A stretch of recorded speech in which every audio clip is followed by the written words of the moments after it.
Communist party ప్రణాళిక. యూరప్ను ఒక దెయ్యం పట్టుకుంది. ఆ దెయ్యం పేరు కమ్యూనిజం. దెయ్యాన్ని వదిలించటానికి పాత యూరప్లోని అధికార శక్తులన్నీ ఒక పవిత్ర కూటమిగా ఏర్పడ్డాయి. పోపు, జారు, మెటర్నిక్, గిజో, ఫ్రెంచి రాడికల్స్, జర్మన్ గూఢచారులు ఒకరేమిటి అందరూ ఏకమయ్యారు. అధికారంలో ఉన్నవాళ్లు ఏ ప్రతిపక్ష పార్టీనైనా కమ్యూనిస్టు అని నిందించకుండా వదిలారా? ఏ ప్రతిపక్షమైనా అదే నిందను తిప్పికొట్టకుండా ఉందా? తనకంటే పురోగాములైన తోటి ప్రతిపక్షాలపైనే కాక తిరోగాములైన పక్షాలపై కూడా కమ్యూనిస్టు అనే అదే నిందను మోపని ప్రతిపక్షం ఎక్కడైనా ఉందా? దీనిని బట్టి రెండు విషయాలు స్పష్టమవుతున్నాయి. కమ్యూనిజమే స్వయంగా ఒక శక్తి అనే సంగతిని యూరప్ అధికార వర్గాలన్నీ ఇప్పటికే గుర్తించాయి. కమ్యూనిస్టులు తమ అభిప్రాయాలను, తమ లక్ష్యాలను, తమ ధోరణులను బహిరంగంగా మొత్తం ప్రపంచం ఎదుట ప్రకటించాల్సిన సమయం వచ్చింది. కమ్యూనిస్టు దెయ్యం అనే ఈ కాకమ్మ కథను తిప్పికొట్టడానికి వారు తమ పార్టీ ప్రణాళికను ప్రచురించాల్సిన తరుణం ఆసన్నమయ్యింది. ఈ ఉద్దేశంతో వివిధ జాతులకు చెందిన కమ్యూనిస్టులు లండన్లో సమావేశమై ఈ ప్రణాళికను రూపొందించారు. దీనిని English, French, German, Italian, Flemish, Danish భాషల్లో ప్రచురించడానికి కూడా నిర్ణయించారు. మొదటి అధ్యాయం బూర్జువాలు, కార్మికులు. ఇంతవరకు సాగిన సమాజ చరిత్ర అంతా వర్గ పోరాటాల చరిత్రే. స్వతంత్రుడు, బానిస, పాలకవర్గ సభ్యుడు, సామాన్యుడు, దొర, దాసుడు, గిల్డులో వృత్తి సంఘ యజమాని, జర్నీమ్యాన్. ఒక్క మాటలో చెప్పాలంటే పీడకుడు, పీడితుడు ఒకరికి ఒకరు ఎదురు బొదురు శత్రువులుగా నిలబడ్డారు. ఒకప్పుడు ప్రచ్ఛన్నంగా, మరొకప్పుడు బాహాటంగా నిరంతరాయంగా పోరు జరిపారు. ఈ పోరు వల్ల ఒక్కోసారి సమాజం మొత్తంగా విప్లవాత్మక పునర్నిర్మాణానికి గురయ్యింది. ఒక్కోసారి ఇరు వర్గాలు సర్వనాశనమయ్యాయి. బూర్జువా వర్గం అంటే ఆధునిక పెట్టుబడిదారీ వర్గం. సామాజిక ఉత్పత్తి సాధనాల సొంతదారులే బూర్జువాలు. వారు వేతన కార్మికులను, కూలీలను పనిలో పెట్టే యజమానులు. శ్రామిక వర్గం అంటే సొంత ఉత్పత్తి సాధనాలు లేనందున బతకడానికి తమ శ్రమశక్తిని ఇతరులకు అమ్ముకోక తప్పని వర్గం. అదే ఆధునిక కార్మిక వర్గం. ఇక్కడ చరిత్ర అంటే ఆనాటి లిఖిత చరిత్ర మాత్రమే. కమ్యూనిస్టు ప్రణాళిక మొదట వెలువడిన నాటికి వర్గాలు, ఆస్తి లేని ఆదిమ సమాజం గురించి ఏమీ తెలియదు. రష్యాలో ఒకప్పుడు భూమిపై ఉమ్మడి యాజమాన్యం ఉందని ప్రణాళిక వెలువడిన కొంతకాలానికి హక్స్ తౌసెన్ కనుగొన్నాడు. జర్మన్ జాతులన్నీ ఆదిమ సమాజం నుంచే మొదలయ్యాయని మౌరర్ రుజువు చేశాడు. ఇండియా నుంచి ఐర్లాండ్ దాకా ప్రతి చోట గ్రామ సమాజాల్లో ఆదిమ సమాజపు జాడలు కనిపిస్తాయని ఆయన అన్నాడు. మోర్గాన్ ఆదిమ సమాజాల అంతర్నిర్మాణాన్ని అద్భుతంగా ఆవిష్కరించాడు. ఆదిమ ప్రజా సమూహాలు అంతరిస్తూనే సమాజం వేరువేరు వర్గాలుగాను, చివరికి శత్రువర్గాలుగాను విడిపోతుంది. నేను రాసిన కుటుంబం పుట్టుక, సొంత ఆస్తి, రాజ్యాంగ యంత్రం గ్రంథంలో ఆదిమ సమాజాల విచ్చిత్తిని వివరించడానికి ప్రయత్నించాను అని ఎంగిల్స్ పేర్కొన్నాడు. ఇంతకు ముందున్న చారిత్రక యుగాల్లో సమాజం దాదాపు ప్రతి చోట అనేక తరగతులుగా, అనేక సాంఘిక అంతస్తులుగా విభజించబడింది. ఈ విభజన సంక్లిష్టంగా ఉండేది. ప్రాచీన రోమ్లో పాలకవర్గీయులు, వీరులు, సామాన్యులు, బానిసలు ఉండేవారు. మధ్యయుగాల్లో ఫ్యూడల్ దొరలు, పరాధీన రైతులు, దాసులు, గిల్డులో యజమానులు, కార్మికులు, అప్రెంటిస్లు ఉండేవారు. దాదాపు ప్రతి వర్గంలోనూ తిరిగి అంతర్గతంగా అనేక అంతస్తులున్నాయి. ఫ్యూడల్ సమాజపు శిథిలాల నుంచే ఆధునిక బూర్జువా వర్గం మొలకెత్తింది. అది వర్గ వైరుధ్యాలను రద్దు చేయలేదు. కాకుంటే పాతవాటి స్థానంలో కొత్త వర్గాలను, కొత్త దమన పద్ధతులను, కొత్త పోరాట రూపాలను తెచ్చిపెట్టిందంతే. మనది బూర్జువా యుగం. దీనికి విశేషమైన లక్షణం ఒకటి ఉంది. అది వర్గ వైరుధ్యాలను సరళం చేసింది. సమాజం అంతకంతకు రెండు మహాశత్రు శిబిరాలుగా విడిపోతుంది. బూర్జువా వర్గము, శ్రామిక వర్గము అనే రెండు మహావర్గాలు ఒకదానికి సవాలుగా మరొకటి ఎదురు నిలిచాయి. మధ్యయుగాల్లోని భూదాసుల నుంచి చట్టబద్ధ హక్కులున్న బర్గర్లు అంటే నగర స్వతంత్ర పౌరులు పుట్టారు. వీరి నుంచే తొలి బూర్జువాలు తయారయ్యారు. అమెరికా ఖండాన్ని, ఆఫ్రికా ఖండం చుట్టూ పోయే సముద్ర మార్గాన్ని కనుక్కోవడం వల్ల అప్పుడే ఎదుగుతున్న బూర్జువా వర్గానికి కొత్తగా మరిన్ని అవకాశాలు వచ్చి పడ్డాయి.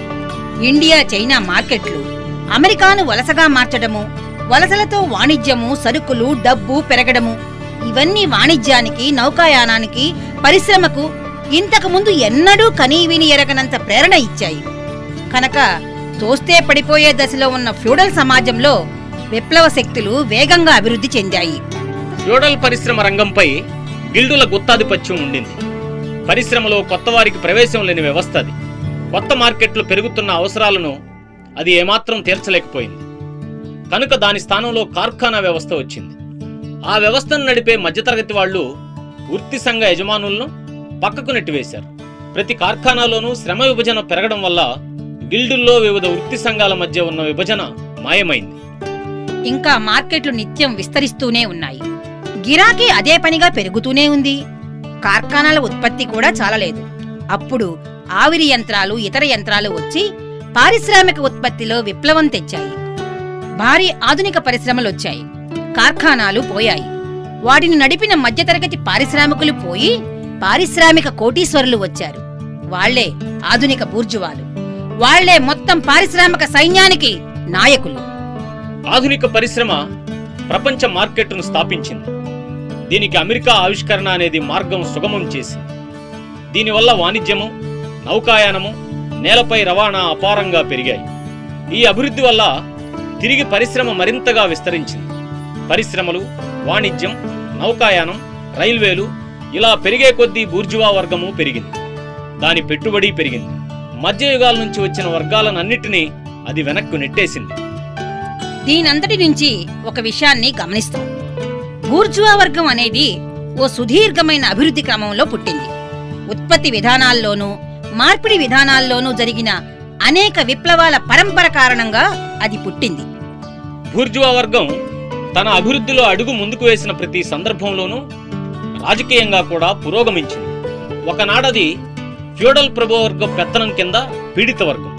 అటువంటిది తర్వాత మధ్యయుగాల నగర కమ్యూన్లలో స్వయం పాలిత సాయుధ సమాజంగా ఎదిగింది. ఒక చోట అది అంటే ఇటలీ, జర్మనీల్లో స్వతంత్ర నగర రిపబ్లిక్గా ఉంది. మరో చోట అది అంటే ఫ్రాన్స్లో లాగా పన్నులు కట్టే మూడో శక్తిగా ఉంది. ఆ తర్వాత కార్ఖానాల దశలో అది ప్రభువర్గానికి వ్యతిరేకంగా ఒక పోటీ శక్తిగా మారి అర్ధభూస్వామ్య రాచరికాలకో లేదా నిరంకుశ రాచరికాలకో ఊడిగం చేసింది. ఆ రకంగా అది పెద్ద రాజరికాలన్నిటికీ మూలస్తంభంగా నిలబడింది. అదే బూర్జువా వర్గం చివరికి ఇవాళ ప్రపంచ మార్కెట్, ఆధునిక పరిశ్రమ ఏర్పడిన తర్వాత ఆధునిక ప్రజా ప్రాతినిధ్యం ఉన్న రాజ్యంలో ఏకైక రాజకీయ పెత్తందారుగా మారింది. ఆధునిక రాజ్యంలో ప్రభుత్వం అనేది మొత్తం బూర్జువా వర్గపు సమిష్టి వ్యవహారాలు చక్కబెట్టే కమిటీ మాత్రమే. బూర్జువా వర్గం చారిత్రకంగా అత్యంత విప్లవకరమైన పాత్ర పోషించింది. బూర్జువా వర్గం పైచేయి సాధించిన ప్రతి చోట మొత్తం పితృస్వామిక, ఫ్యూడల్, ప్రశాంత సంబంధాలన్నింటినీ ఖతం చేసింది. మనిషిని పుట్టుకతోనే అధికులైన వారితో బంధించిన అమాంబాపత్ సంబంధాలన్నింటినీ నిర్దాక్షిణ్యంగా చిన్నాభిన్నం చేసేసింది. మనిషికి మధ్య స్వలాభం తప్ప, డబ్బు చెల్లింపులు తప్ప ఇంకా ఏ సంబంధాన్ని అది మిగల్చలేదు. మతోన్మాదాన్ని, రణోత్సాహాన్ని, చిల్లర అనురాగాలని, వేడి నిట్టూర్పుల్ని, ఈ స్వర్గ సంబరాలన్నింటినీ అది సొంత లాభనష్టాల బేరీజు అనే అతి చల్లటి నీటి గుంటలో ముంచేసింది. అది మనిషి విలువను మార్పిడి విలువగా లెక్కగట్టింది. అంతకు ముందున్న అసంఖ్యాకమైన శాశ్వత హక్కులన్నిటినీ తొలగించింది. వాటి స్థానంలో ఒకే ఒక అడ్డగోలు స్వేచ్ఛని నెలకొల్పింది. అదే వాణిజ్య స్వేచ్ఛ. దీనంతటినీ ఒక్క మాటలో చెప్పొచ్చు. మత రాజకీయ భ్రమల మాటన సాగే దోపిడీని తొలగించి దాని స్థానంలో నేరుగా బాహాటంగా సిగ్గు ఎగ్గు లేని పాశవిక దోపిడిని అది ప్రవేశపెట్టింది.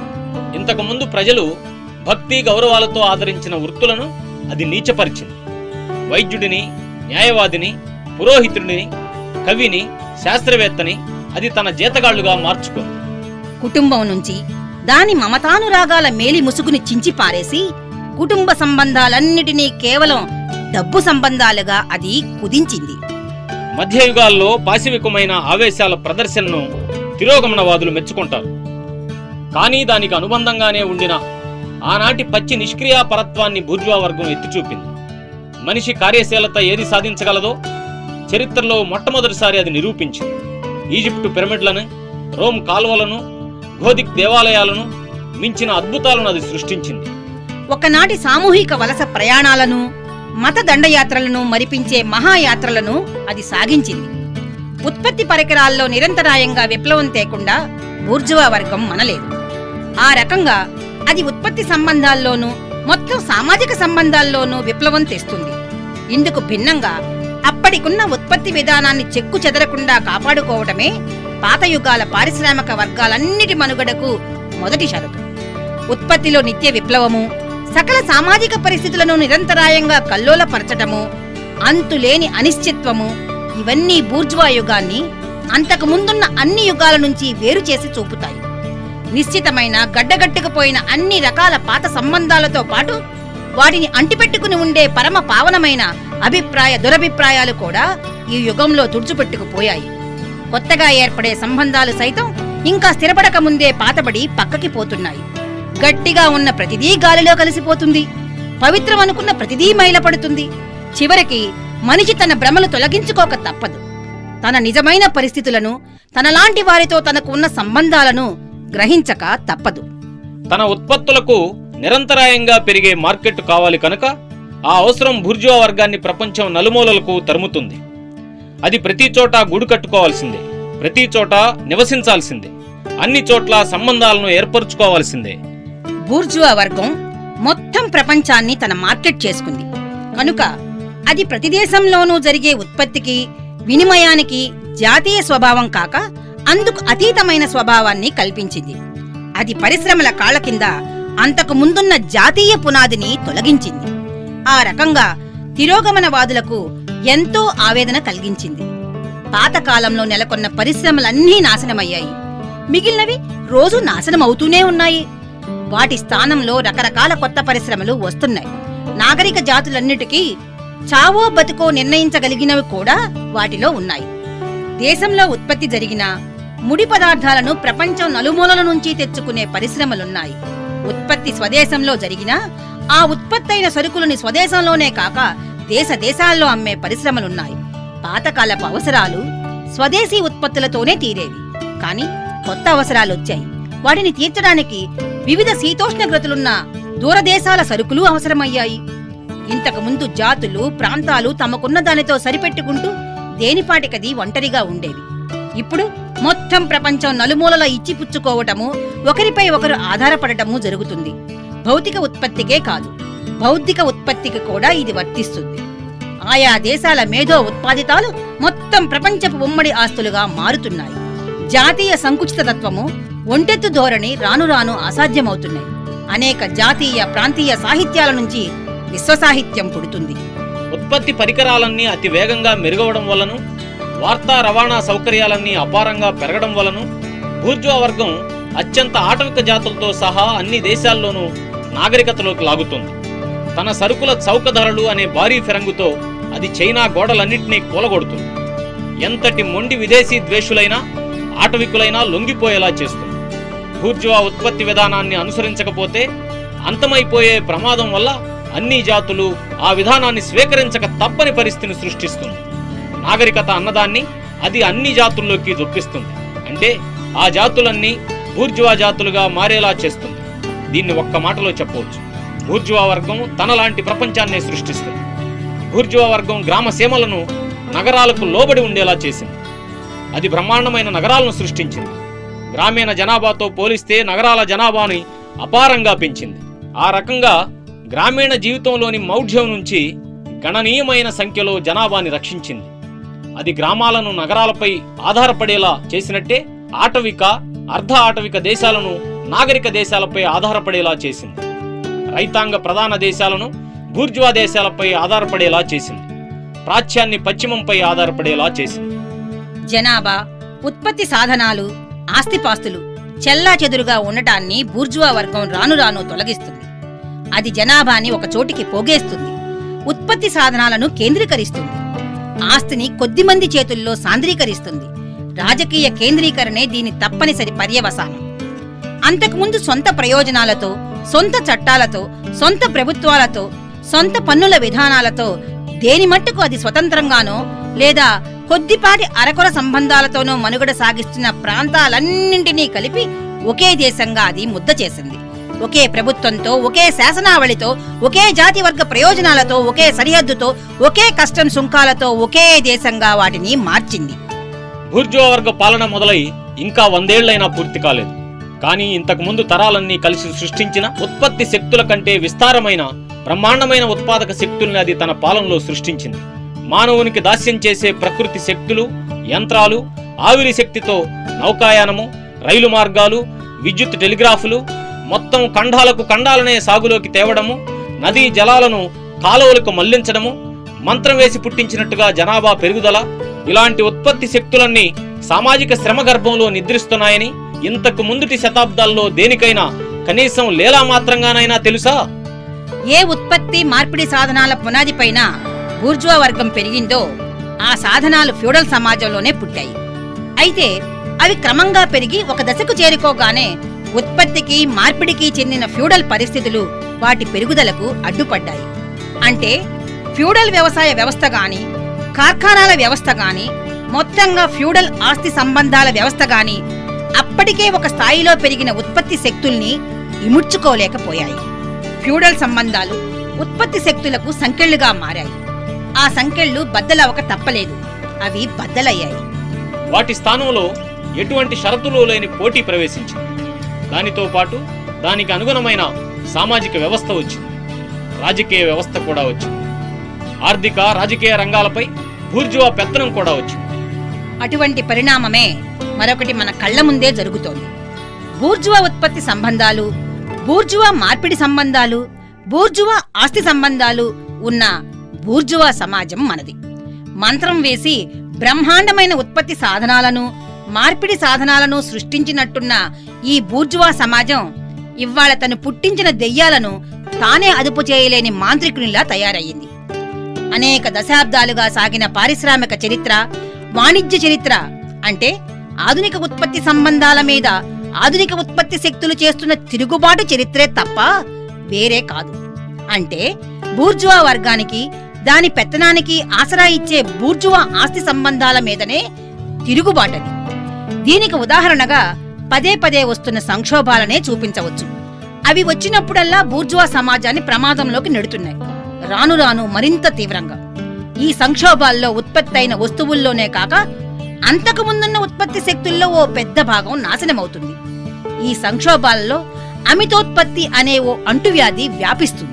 గత యుగాల్లో ఇటువంటి అంటువ్యాధి పుట్టడం అసాధ్యం. దానివల్ల హఠాత్తుగా మొత్తం సమాజం తాత్కాలికంగా ఆటవిక దశలో ప్రవేశించిందా అన్నట్టు ఉంటుంది. కరువు కాటకాలో సర్వ వినాశకమైన యుద్ధమా వచ్చి ప్రాణాధార వస్తువుల సరఫరాను ధ్వంసం చేసినట్టు ఉంటుంది. ఆ కారణంగానే పరిశ్రమలు, వాణిజ్యము ధ్వంసమైనట్టుగా ఉంటుంది. దీనంతటికీ కారణం అతి నాగరికత, అతి ప్రాణాధార వస్తు సంపద, అతి పారిశ్రామిక సంపద, అతి వాణిజ్యం. ఇప్పుడు సమాజానికి అందుబాటులో ఉన్న ఉత్పత్తి శక్తులు ఇక ఏమాత్రం బూర్జువా ఆస్తి పరిస్థితులను పెంచడానికి సిద్ధంగా లేవు. ఈ పరిస్థితులే వాటికి సంకెళ్లుగా మారాయి. ఆ సంకెళ్ల కంటే బలంగా ఉత్పత్తి శక్తులు పెరిగాయి. అవి ఈ సంకెళ్లను దాటి పెరిగినప్పుడల్లా మొత్తం బూర్జువా సమాజం అస్తవ్యస్తమవుతుంది. బూర్జువా ఆస్తి మనుగడకే ముప్పు ముంచుకొస్తుంది. బూర్జువా సమాజం సృష్టించే ఉత్పత్తి శక్తుల్ని ఇముడ్చుకోలేంతగా దాని పరిస్థితులు ఇరికవుతాయి. ఈ సంక్షోభాల నుంచి బూర్జువా వర్గం ఎలా బయటపడుతుంది? ఒకవైపున అది పెద్ద ఎత్తున తాను సృష్టించిన ఉత్పత్తి శక్తుల్ని బలవంతంగా నాశనం చేస్తుంది. మరోవైపున అది కొత్త మార్కెట్లను గెలుచుకోవాలి, పాత మార్కెట్లను మరింత క్షుణ్ణంగా దోచుకోవాలి. అంటే మరింత విస్తారమైన, మరింత వినాశనకరమైన సంక్షోభాలకు మార్గాన్ని సుగమం చేయటమన్నమాట. సంక్షోభాలను నిరోధించడానికి ఉన్న తరుణోపాయాలను మరింత తగ్గించటమన్నమాట. ఫ్యూడలిజాన్ని బూర్జువా వర్గం నెలకొల్చడానికి వాడిన ఆయుధాలే ఇప్పుడు బూర్జువా వర్గాన్ని కోల్చడానికి సిద్ధంగా ఉన్నాయి. బూర్జువా వర్గం తనను ఖతం చేసే ఆయుధాలను మాత్రమే సృష్టించలేదు, ఆ ఆయుధాలను పట్టుకోగలిగిన మనుషులను కూడా పుట్టించింది. వారే శ్రామికులు. ఆ వర్గమే ఆధునిక కార్మిక వర్గం. ఏ మేరకు బూర్జువా వర్గము దాని పెట్టుబడి పెరిగితే ఆ మేరకు శ్రామిక వర్గం పెరుగుతుంది. పని దొరికినంత కాలమే బతకగలిగిన కూలీల వర్గం అది. దాని శ్రమ పెట్టుబడిని పెంచగలిగినంత కాలమే దానికి పని దొరికే వర్గమది. ఈ శ్రామికులు ఏ రోజుకా రోజు తమను తాము అమ్ముకుంటే తప్ప బతకలేరు. అన్ని అమ్మకపు వస్తువుల్లాగే వారు ఒక సరికే. కనుక పోటీ వల్ల ఏర్పడే కష్టనష్టాలన్నిటికీ, మార్కెట్ వల్ల ఏర్పడే ఎగుడు దిగుళ్లన్నిటికీ వారు గురవుతారు. యంత్రాలను పెద్ద ఎత్తున ఉపయోగించడం వలను, శ్రమ విభజన వలను శ్రామికుల పని వ్యక్తిగత స్వభావాన్ని కోల్పోతుంది. కనుక ఆ పనిలో అతనికి బొత్తిగా ఆకర్షణ లేకుండా పోతుంది. శ్రామికుడు యంత్రానికి ఒక తోకలాగా మారాడు. ఆ పని అతి సరళంగానూ ఒకే రీతిగా విసుగు పుట్టించేదిగానూ అయ్యింది. ఆ పనికి అవసరమైనప్పుడు ఒడుపుని ఎవరైనా అతి సులభంగా నేర్చుకోగలిగిందిగా అది మారింది. కనుక పనివానికి అయ్యే ఖర్చు కుదించబడింది. అతను పనిలో కొనసాగడానికి, తన జాతిని కని పోషించడానికి అవసరమయ్యే పోషకాలకు మాత్రమే అది పరిమితమైంది. శ్రమ ధర ఎంత అంటే దానిని తయారు చేయడానికి ఎంత ఖర్చు అవుతుందో అంత. దానికయ్యే ఖర్చే దాని ధర. ఏ సరుకు ధర అయినా అంతే. కనుక పని ఎంత రోత పుట్టించేదిగా మారితే ఆ మేరకు జీతం అంత తగ్గుతుంది. అంతేకాదు, ఏ మేరకు యంత్రాల ఉపయోగము, పని విభజన పెరిగితే ఆ మేరకు శ్రమ భారం కూడా పెరుగుతుంది. అది పని గంటలు పెంచడం ద్వారా జరగవచ్చు, లేదా ఆ పని గంటల్లోనే మరింత ఎక్కువ శ్రమను గుంజవచ్చు, లేదా యంత్రాల వేగాన్ని పెంచడం ద్వారా కూడా ఇది సాధించవచ్చు. పితృస్వామిక యజమాని నడిపే కార్ఖానాని పారిశ్రామిక పెట్టుబడిదారుడు నడిపే భారీ ఫ్యాక్టరీగా ఆధునిక పరిశ్రమ మార్చింది. కార్మిక సమూహాలను ఫ్యాక్టరీలలో అచ్చం సైనిక దళాలను నడిపినట్టుగా నడుపుతారు. సాధారణ సైనికులపైన సైనిక అధికారుల దొంతర ఉన్నట్టే కార్మికులపైన కూడా వివిధ హోదాలతో కార్మిక అధికారులు ఉంటారు. శ్రామికులు బూర్జువా వర్గానికి, బూర్జువా రాజ్యాంగ యంత్రానికి మాత్రమే బానిసలు కాదు. వీరు ప్రతిరోజు ప్రతి గంట యంత్రానికి బానిసలు, తనిఖీ చేసే మేస్త్రికి బానిసలు, అన్నిటికీ మించి బూర్జువా యజమానికి బానిసలు. లాభమే తన ఏకైక లక్ష్యమని ఏ మేరకు ఈ నిరంకుశత్వం బాహాటంగా ప్రకటిస్తుందో ఆ మేరకు ఇది నీచంగాను, ద్వేషాన్ని రగిలించేదిగాను, కసి పుట్టించేదిగాను ఉంటుంది. ఆధునిక పరిశ్రమ అభివృద్ధి చెందే కొద్దీ శారీరక శ్రమలో ఏ నైపుణ్యంతోనూ పనిలేదు, గొప్ప బలమూ అవసరం లేదన్న పరిస్థితి వస్తుంది. ఆ దశలో యజమానులు మగవాళ్లకు బదులు ఆడవాళ్లను పనిలో పెట్టుకుంటారు. అప్పుడు స్త్రీ పురుష భేదాలకు, వయోభేదాలకు ఎటువంటి విశేషమూ ఉండదు. అందరూ శ్రమ పరికరాలే. కాకపోతే వయస్సును బట్టి, స్త్రీ పురుష భేదాలను బట్టి వేతనాల్లో కోత ఉంటుంది. దోపిడీ బూర్జువా యజమానితో పూర్తి కాదు. తర్వాత ఆ వర్గంలోని మిగతా వాళ్లు కార్మికుడి పైన పడి మరింత దోచుకుంటారు. భూస్వామి, దుకాణదారుడు, వడ్డీ వ్యాపారి తదితరులు అతన్ని పీక్కు తింటారు. మధ్యతరగతిలో కింద వాళ్లు క్రమంగా కార్మిక వర్గంలో మునిగిపోతారు. వీరిలో చిన్న వ్యాపారులు, రిటైర్ అయిన వ్యాపారులు, చిల్లర కొట్టువాళ్లు, చేతి పనుల వాళ్లు, రైతులు ఉంటారు. ఎందుకంటే వీరి దగ్గరున్న పెట్టుబడి భారీ పరిశ్రమలను నడపడానికి చాలదు. వీరు పెద్ద పెట్టుబడిదారులతో పోటీ పడలేక దివాళా తీస్తారు. పైగా కొత్త ఉత్పత్తి విధానాలు వచ్చాక వీరి ప్రత్యేకమైన నైపుణ్యాలన్నీ కొరగాకుండా పోతాయి. కనుక అన్ని వర్గాల నుంచి కొత్త వాళ్లు కార్మిక వర్గంలో కలుస్తారు. శ్రామిక వర్గ అభివృద్ధిలో వివిధ దశలున్నాయి. బూర్జువా వర్గంతో దాని పోరాటం పుట్టుకతోనే ఆరంభమవుతుంది. మొదట కార్మికులు విడివిడిగా ఎవరికి వారు పోరాడతారు. తర్వాత ఒకే చోట ఒకే ఫ్యాక్టరీలో పనిచేసే వాళ్ళంతా కలిసి పోరాడతారు. ఈ పోరాటాలన్నీ తమని నేరుగా దోచుకునే విడి బూర్జువా యజమానుల మీదనే జరుగుతాయి. మొదట వారు బూర్జువా ఉత్పత్తి పరిస్థితులపై పోరాడరు. వారు ఉత్పత్తి పరికరాలపై దాడి చేస్తారు. తమ శ్రమతో పోటీ చేసే విదేశీ సరుకులను ధ్వంసం చేస్తారు. యంత్రాలను పగలగొడతారు. ఫ్యాక్టరీలను తగలబెడతారు. తమ బలంతో మళ్లీ మధ్యయుగాల నాటి పనివాని హోదాని తిరిగి సాధించాలని కోరుకుంటారు. ఈ దశలో కార్మికులు ఒకరికొకరు సంబంధం లేకుండా దేశమంతా విసిరేసినట్టుంటారు. తమ మధ్య ఉండే పోటీ వల్ల ఎక్కడికక్కడ చీలిపోయి ఉంటారు. ఎక్కడైనా వారు కలిసికట్టుగా, సంఘటితంగా, బృందాలుగా ఏర్పడితే దానికి కారణం స్వయంగా కార్మికుల ఐకమత్యం కాదు, అది బూర్జువాల ఐకమత్యం వల్ల జరుగుతుంది. బూర్జువా వర్గం ఆ దశలో తన సొంత రాజకీయ లక్ష్యాలను సాధించుకోవాలంటే మొత్తం శ్రామిక వర్గాన్ని కదిలించక తప్పదు. కొంతకాలం పాటు అలా కదిలించగలిగిన శక్తి దానికి ఉంటుంది. ఈ దశలో కార్మికులు పోరాడేది తమ సొంత శత్రువులతో కాదు, తమ శత్రువుల శత్రువులతో మాత్రమే. అంటే రాజరికపు అవశేషాలపైన, భూస్వాములపైన, పారిశ్రామికులు కాని బూర్జువాలపైన, పెటీ బూర్జువాలపైన వారు పోరాడుతారు. ఈ దశలో మొత్తం చరిత్ర గతి బూర్జువా వర్గం చేతుల్లో సాంద్రీకరించబడుతుంది. ఈ పోరాటంలో దొరికే ప్రతి విజయము బూర్జువా వర్గానికే దక్కుతుంది. పరిశ్రమ అభివృద్ధి అయ్యే కొద్దీ కార్మికుల సంఖ్య పెరుగుతుంది. వాళ్ళు మరింతగా పోగవుతారు. వారి బలం పెరుగుతుంది. తమ బలం పెరిగిందన్న సంగతి వారు గ్రహిస్తారు. యంత్రాలు వచ్చి కార్మికుల జీతాలను ప్రతి చోట ఒకేలా కుదిస్తాయి. విడిగా ప్రతి కార్మికునిలోనూ ఉండిన ప్రత్యేక లక్షణాలన్నిటినీ అవి రూపుమాపుతాయి. దీనివల్ల వివిధ కార్మికుల భిన్న ప్రయోజనాలు, విభిన్న జీవిత విధానాలు అంతమై అవి ఒకేలాగా తయారవుతాయి. బూర్జువాల మధ్య పోటీలు పెరగడం వల్లనూ, దాని మూలంగా వచ్చే సంక్షోభాల వల్లనూ శ్రామికుల జీతాలు మరింతగా ఎగుడు దిగుడులకు గురవుతాయి. యంత్రాలు నిరంతరాయంగా అభివృద్ధి చెందుతూనే ఉంటాయి. వారి జీవనాధారాలు మరింత సంకట స్థితిలో పడతాయి. కార్మికులకు, యజమానులకు మధ్య జరిగే విడిఘర్షణలు రెండు వర్గాల మధ్య జరిగే పోరాటాలుగా మారతాయి. అప్పుడు బూర్జువాలకు వ్యతిరేకంగా శ్రామికులు ట్రేడ్ యూనియన్లను ఏర్పాటు చేసుకోవడం మొదలు పెడతారు.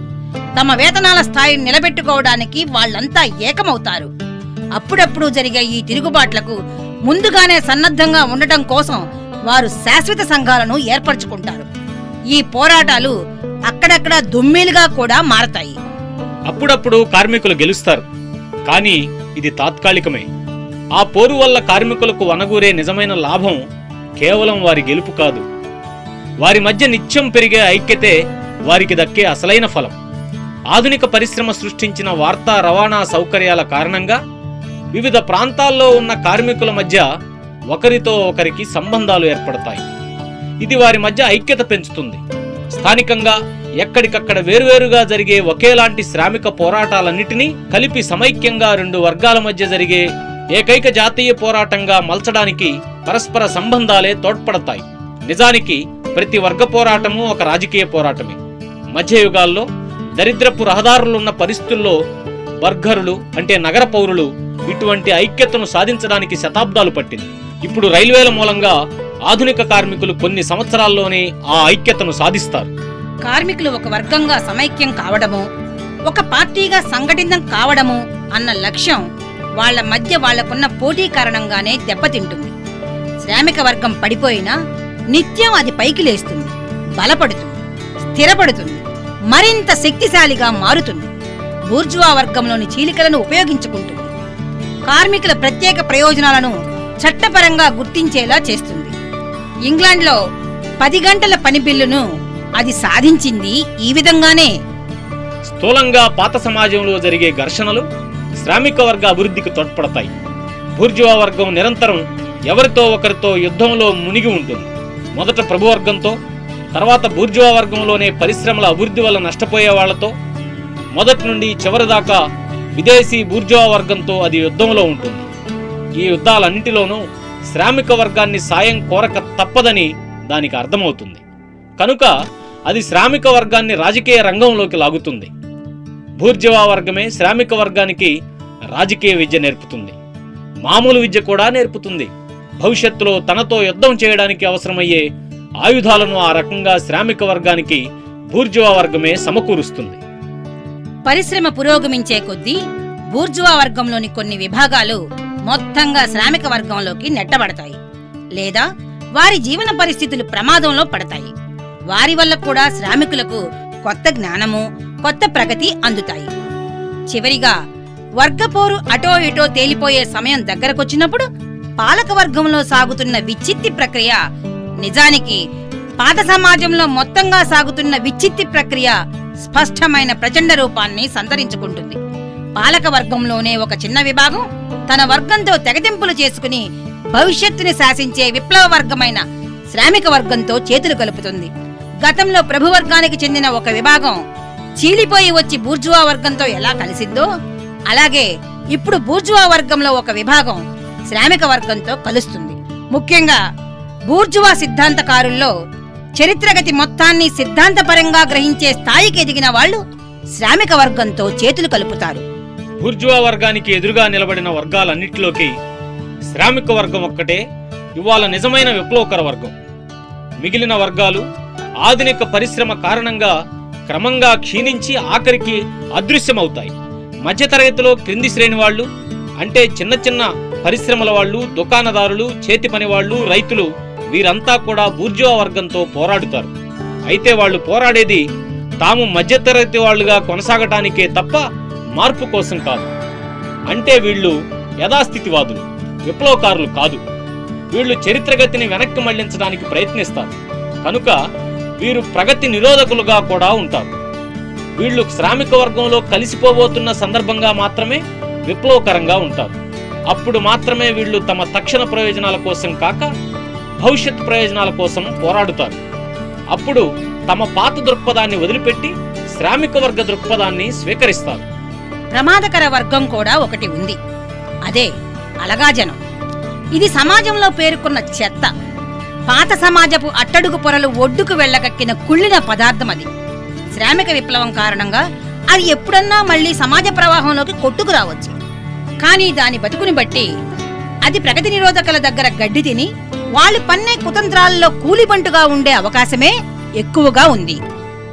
కార్మికుల జీవన పరిస్థితుల్లో పాత సమాజానికి చెందిన అంశాలన్నీ దాదాపుగా అంతరించాయి. ఈనాటి కార్మికునికి ఆస్తి లేదు. భార్యాబిడ్డలతో అతనికి ఉన్న సంబంధానికి బూర్జువా కుటుంబ సంబంధాలకి ఎక్కడా పొంతనే లేదు. ఆధునిక పారిశ్రామిక శ్రమ అంటే పెట్టుబడికి లోబడి ఉండే ఆధునిక దాస్యం. ఈ దాస్యం ఫ్రాన్స్లో ఎంతో, ఇంగ్లాండులోనూ అంతే, జర్మనీలో ఎంతో, అమెరికాలోనూ అంతే. కనుక ఈ దాస్యం కార్మికునిలో జాతీయ స్వభావం అన్నది మచ్చుకు కూడా లేకుండా తుడిచివేసింది.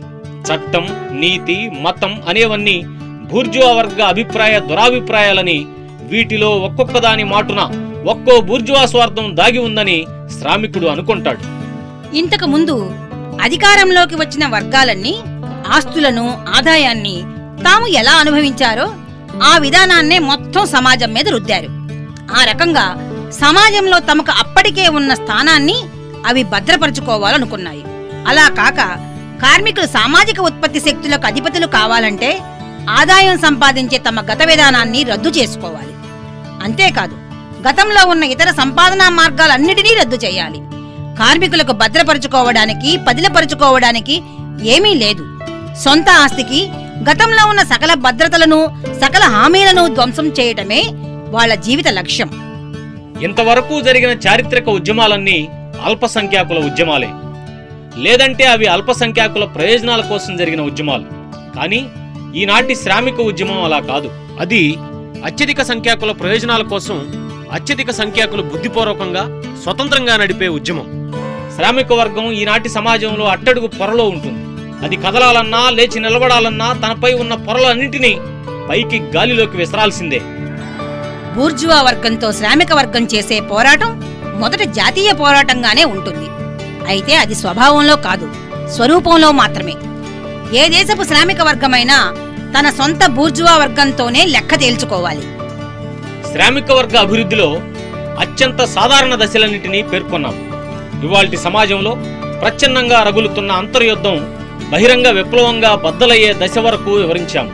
అంటే బూర్జువా వర్గాన్ని బలవంతంగా కూలదోయటం ద్వారా శ్రామిక వర్గ అధికారానికి పునాదులు పడే దశ వరకు చిత్రించాం.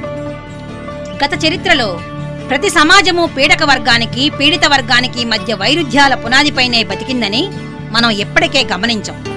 కానీ ఒక వర్గాన్ని పీడించాలంటే ఆ పీడిత వర్గం తన బానిస బతుకును కొనసాగించడానికైనా హామీ ఇవ్వాలి. భూస్వామ్య యుగంలో దాసులు క్రమంగా నగరాల్లో కమ్యూను సభ్యులుగా ఎదిగారు. ఆ యుగంలోనే నిరంకుశ రాజరికం కింద పెట్టి బూర్జువాలు క్రమంగా బూర్జువాలుగా ఎదగగలిగారు. కానీ ఈనాటి బూర్జువా వర్గ ఆధిపత్యం కింద ఈనాటి పారిశ్రామిక క్రమంలో ఆధునిక శ్రామికుడు ఎదగడం మాట అటుంచి నానాటికి అడుగుకి పోతున్నాడు. తన వర్గ సాధారణ జీవన స్థాయిలో కూడా నిలబడలేక ఇంకా అడుగుకి, ఇంకా లోతుకి కూరుకుపోతున్నాడు. కార్మికుడు బుక్క పకీరుగా మారుతున్నాడు. అతని ఈ దారిద్ర్యం జనాభా కంటే, సంపద కంటే వేగంగా పెరుగుతుంది. కాబట్టి ఈ సమాజాన్ని పాలించే అర్హతను బూర్జువా వర్గం కోల్పోయిందన్నది స్పష్టం. తన జీవిత విధానాన్ని ఒక అత్యున్నత శాసనంగా సమాజం మీద రుద్దటానికి దానికి ఎంత మాత్రమూ అర్హత లేదు. తన బానిసకు బానిస బతుకైనా నమ్మకంగా చూపించగల సత్తా దానికి లేదు. తన బానిస శ్రమ మీద బతకాల్సిన వర్గం అది. కానీ ఆ పరిస్థితి మారి ఆ బానిసే దాని బిచ్చం కింద ఆధారపడాల్సి వస్తే అటువంటప్పుడు బూర్జువా వర్గం కింద సమాజం ఇక ఎంత మాత్రమూ బతకలేదు. అంటే సమాజానికి బూర్జువా వర్గ మనుగడకి పొత్తు ఎంత మాత్రమూ కుదరదు. బూర్జువా వర్గం మనుగడ, దాని పెత్తనము సాగాలంటే తప్పనిసరిగా పెట్టుబడి ఏర్పడాలి. అది వృద్ధి కావాలి. పెట్టుబడి ఉండాలంటే కూలికి పనిచేసేవాళ్ళు ఉండాలి. కూలి అనేది కార్మికుల మధ్య పోటీ మీదనే పూర్తిగా ఆధారపడి ఉంటుంది. పారిశ్రామిక పురోగమనాన్ని పెంపొందించేది బూర్జువా వర్గమే. అయితే దాని పర్యావసానాలను గ్రహించకుండానే అది పెంపొందిస్తుంది. ఇంతకు ముందు పోటీ వల్ల ఎవరికి వారే అన్నట్టుండే శ్రామికులు ఈ పారిశ్రామిక పురోగమనంలోనే ఒకరితో ఒకరు సహకరించుకుంటూ విప్లవకరంగా ఐక్యమవుతారు. ఏ పునాదిపై ఆధారపడి బూర్జువా వర్గం సంపదలను సృష్టించి వాటిని స్వాహా చేస్తుందో ఆ పునాదులనే ఈ పారిశ్రామిక అభివృద్ధి కూల్చివేస్తుంది. కనుక బూర్జువా వర్గం ప్రధానంగా ఉత్పత్తి చేసేది తనకు గోరీకట్టే శక్తుల్నే. బూర్జువా వర్గ పతనము తప్పదు, కార్మిక వర్గ విజయము తప్పదు. కమ్యూనిస్ట్ పార్టీ ప్రణాళిక 2వ అధ్యాయం. కార్మికులు, కమ్యూనిస్టులు. మొత్తం శ్రామిక వర్గంతో కమ్యూనిస్టుల సంబంధం ఎలా ఉంటుంది? కమ్యూనిస్టులు ఇతర శ్రామిక వర్గ పార్టీలకు వ్యతిరేకంగా వేరే పార్టీగా ఏర్పడరు. శ్రామిక వర్గ ఉమ్మడి ప్రయోజనాలకు భిన్నంగా విడిగా కమ్యూనిస్టులకు ఏ ప్రయోజనాలు లేవు. వాళ్ళు శ్రామిక వర్గ ఉద్యమాన్ని తమకు నచ్చిన మూసలో పోతబోయడానికి ఏ సొంత సంకుచిత సూత్రాలను రూపొందించరు. కమ్యూనిస్టులకు ఇతర శ్రామిక వర్గ పార్టీలకు గల తేడా ఇంత మాత్రమే. వివిధ దేశాల శ్రామికులు చేసే జాతీయ పోరాటాల్లో సమస్త శ్రామిక వర్గానికి కల ఉమ్మడి ప్రయోజనాలను కమ్యూనిస్టులు గుర్తు చేస్తారు. వాటికి వారు ప్రాధాన్యం ఇస్తారు. ఇక్కడ శ్రామికుల జాతీయతతో ప్రమేయం లేదు. బూర్జువా వర్గంతో కార్మిక వర్గం చేసే పోరాటం వివిధ దశలుగా అభివృద్ధి చెందుతుంది. ఆ దశలన్నిటిలోనూ కమ్యూనిస్టులు ప్రతి చోట ఎప్పుడూ శ్రామిక ఉద్యమం మొత్తానికి ప్రతినిధులుగా ఉంటారు. కనుక కమ్యూనిస్టులు ఆచరణలో ప్రతి దేశంలోనూ కార్మిక వర్గ పార్టీలన్నిటికంటే పురోగాములుగాను అత్యంత దృఢ సంకల్పులుగానూ ఉంటారు. మిగతా పార్టీలన్నిటినీ వారు ముందుకు నెడతారు. మరోవైపున కార్మిక వర్గం పయనించే మార్గాన్ని మొత్తంగా వారు సైద్ధాంతికంగా గ్రహించగలరు. మొత్తంగా కార్మికోద్యమ పరిస్థితుల్ని, దాని సాధారణ అంతిమ ఫలితాలను కూడా వారు అర్థం చేసుకోగలరు. కనుక ఈ విషయంలో అత్యధిక కార్మిక జనసామాన్యానికి లేని వెసులుబాటు వారికి ఉంటుంది. కమ్యూనిస్టుల తక్షణ కర్తవ్యం ఇతర కార్మిక వర్గ పార్టీలకు ఉన్నదే. కార్మికులు ఒక వర్గంగా రూపొందాలి. బూర్జువా వర్గ ఆధిపత్యాన్ని కూలదోయాలి. కార్మిక వర్గం రాజకీయ అధికారాన్ని గెలుచుకోవాలి. ఎవరో ఒక అభినవ విశ్వ సంస్కర్త కనుగొన్న భావాలపైనో లేదా సూత్రాలపైనో కమ్యూనిస్టుల నిర్ధారణలు ఆధారపడవు. స్థూలంగా చెప్పాలంటే నేటి వర్గ పోరాటాల నుంచి, మన కళ్ల ముందే జరుగుతున్న చారిత్రక ఉద్యమం నుంచి తలెత్తే వాస్తవ సంబంధాలను అవి వ్యక్తం చేస్తాయి. అంతే. ఇక అమలులో ఉన్న ఆస్తి సంబంధాలను రద్దు చేయడం అన్నది కమ్యూనిజం ప్రత్యేకత కానే కాదు. చారిత్రక పరిస్థితుల్లో వచ్చిన మార్పుల కారణంగా గతంలో ఆస్తి సంబంధాలన్నీ ఎప్పటికప్పుడు చారిత్రక మార్పులకు గురవుతూనే ఉన్నాయి. ఉదాహరణకు ఫ్రెంచి విప్లవం బూర్జువా ఆస్తికి అనుకూలంగా ఫ్యూడల్ ఆస్తిని రద్దు చేసింది. కమ్యూనిజం ప్రత్యేకత ఏ ఆస్తినైనా రద్దు చేయడం కాదు, బూర్జువా ఆస్తిని రద్దు చేయడం మాత్రమే. వర్గ వైరుధ్యాల మీద, అల్పసంఖ్యాకులు అధిక సంఖ్యాకులను దోచుకోవడం మీద ఆధారపడి ఉత్పత్తిని, అనుభోగాన్ని నిర్వహించే వ్యవస్థలన్నిటిలోనూ బూర్జువా సొంత ఆస్తి వ్యవస్థే చిట్ట చివరిది. ఇది అత్యంత పరిపూర్ణమైనది. ఈ అర్థంలో కమ్యూనిస్టుల సిద్ధాంతాన్ని ఒక్క ముక్కలో చెప్పొచ్చు. అదే సొంత ఆస్తి రద్దు. మనుషులు కష్టపడి స్వయంగా ఆస్తి సంపాదించుకునే హక్కును రద్దు చేస్తామని కమ్యూనిస్టులమైన మమ్మల్ని నిందిస్తున్నారు. అన్ని రకాల వ్యక్తిగత స్వేచ్ఛకి, స్వాతంత్రానికి, కార్యకలాపాలకు ఆ ఆస్తే మూలమని వారంటున్నారు. కష్టపడి సంపాదించిన ఆస్తట, స్వయంగా సంపాదించిన ఆస్తట. బూర్జువా ఆస్తి అనేది రాకపూర్వమే సన్నకారు రైతులు, చిన్న చేతి పనుల వాళ్ళు సంపాదించుకుంటున్న ఆస్తి గురించా మీరు మాట్లాడుతోంది? ఆ ఆస్తిని మేము రద్దు చేయాల్సిన అవసరమే లేదు. పారిశ్రామిక అభివృద్ధి వల్ల అది ఇప్పటికే చాలా వరకు నాశనమయ్యింది. రోజు ఇంకా నాశనం అవుతూనే ఉంది. లేదా మీరంటున్నది బూర్జువా సొంత ఆస్తి గురించా? కూలి పని వల్ల కార్మికుడికి ఆస్తి ఏమైనా పోగుబడుతోందా? వీసమంతా కూడా లేదు. కూలి పని పెట్టుబడిని సృష్టిస్తుంది. అంటే కూలి పనిని దోచుకునే ఆస్తిని పుట్టిస్తుంది. మళ్లీ తాజాగా దోచుకోవడానికి కొత్తగా కూలీలను పుట్టిస్తే తప్ప పెరగలేని ఆస్తిని సృష్టిస్తుంది. ప్రస్తుతం అమల్లో ఉన్న ఆస్తి అనేది పెట్టుబడికి, కూలి పనికి మధ్య వైరుధ్యం పైన ఆధారపడి ఉంది. వైరుధ్యంలో ఉన్న ఈ రెండిటిని చూద్దాం. పెట్టుబడిదారుడిగా ఉండటం కంటే కేవలం ఉత్పత్తిలో వ్యక్తిగత హోదా మాత్రమే కాదు, సామాజికంగా కూడా హోదా కలిగి ఉండటం. పెట్టుబడి అనేది సమిష్టి ఉత్పాదితం. అనేక మంది ఐక్యంగా కృషి చేస్తేనే అది సచేతనంగా ఉంటుంది. అంతిమంగా చెప్పాలంటే మొత్తం సమాజ సభ్యులందరి సమైక్య చర్యల వల్లనే అది సాధ్యమవుతుంది. కనుక పెట్టుబడి ఒక వ్యక్తిగత శక్తి కాదు, అది ఒక సామాజిక శక్తి. కాబట్టి పెట్టుబడిని ఉమ్మడి ఆస్తిగా మారిస్తే, అంటే మొత్తం సమాజ సభ్యులందరి ఆస్తిగా మారిస్తే, వ్యక్తి ఆస్తిని సామాజిక ఆస్తిగా మార్చినట్టు కాదు. అలా చేయడం వల్ల ఆస్తికి అంతకు ముందున్న సామాజిక స్వభావం మారుతుంది. ఆస్తి తన వర్గ స్వభావాన్ని కోల్పోతుంది. ఇప్పుడు కూలి పనిని చూద్దాం. కార్మికునికి ఇచ్చే కనీస కూలే కూలి పనికి చెల్లించే సగటు ఖరీదు. అంటే కార్మికుడు కార్మికునిగా బతకడానికి తప్పనిసరిగా కావలసిన తిండి తిప్పల ఖరీదు. కూలి పనితో కార్మికుడు సంపాదించేది కేవలం తన శరీరాన్ని నిలుపుకోవడానికి, తనలాంటి వాళ్ళని కనడానికి, వాళ్ళు బతికి పట్టడానికి బొటాబొటిగా సరిపోతుంది. ఈ సంపాదనలో కొంత అనుభవించి కొంత మిగుల్చుకుని దానితో ఇతరుల శ్రమపై పెత్తనం చేయడానికి ఏమాత్రం వీల్లేని సంపాదన ఇది. ఈ సంపాదనలో మిగులుండదు. ఈ పద్ధతిలో పెట్టుబడిని వృద్ధి చేయడానికే కార్మికుడు బతుకుతాడు. పాలకవర్గ ప్రయోజనాలను అతడు నెరవేర్చిన మేరకే అతడిని వారు బతకనిస్తారు. మేము రద్దు చేయాలని కోరేది సరిగ్గా కార్మికుల ఈ దౌర్భాగ్యపు సంపాదన స్వభావాన్ని, దానిని వారు అనుభవించే స్వభావాన్ని మాత్రమే. బూర్జువా సమాజంలో సజీవ శ్రమ అనేది పోగుబడిన శ్రమను పెంచడానికి తోడ్పడే సాధనం మాత్రమే. కమ్యూనిస్టు సమాజంలో పోగుబడిన శ్రమ కార్మికుని మనుగడను విస్తృతం చేయడానికి, సుసంపన్నం చేయడానికి, పెంపొందించడానికి తోడ్పడే సాధనం మాత్రమే అవుతుంది. కనుక బూర్జువా సమాజంలో గతం వర్తమానాన్ని శాసిస్తుంది. కమ్యూనిస్టు సమాజంలో వర్తమానం గతాన్ని శాసిస్తుంది.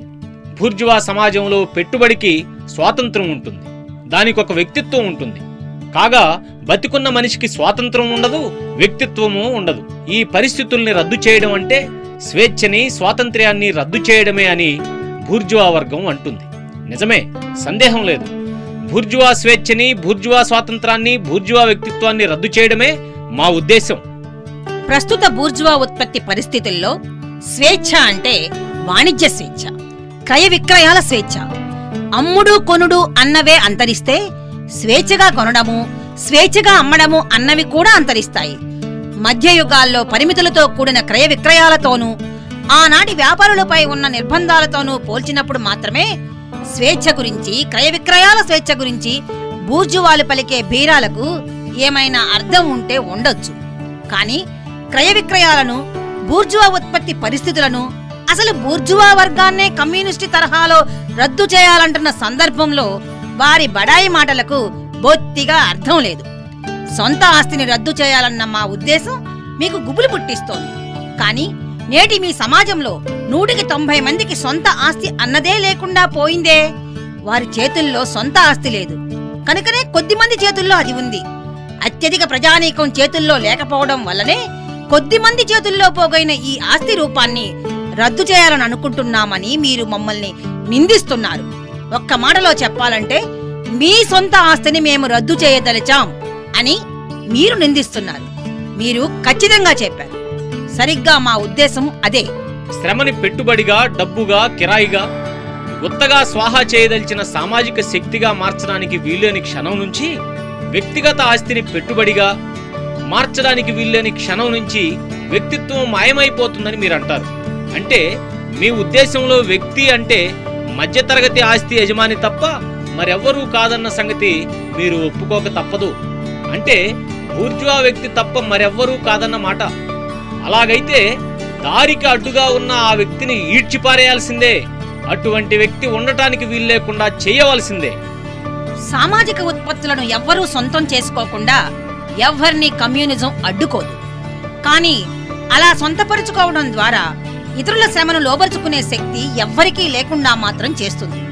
సొంత ఆస్తిని రద్దు చేస్తే పనంతా ఆగిపోతుందని, ప్రపంచాన్ని సోమరితనం ముంచెత్తుతుందని మీరు అభ్యంతరం చెబుతున్నారు.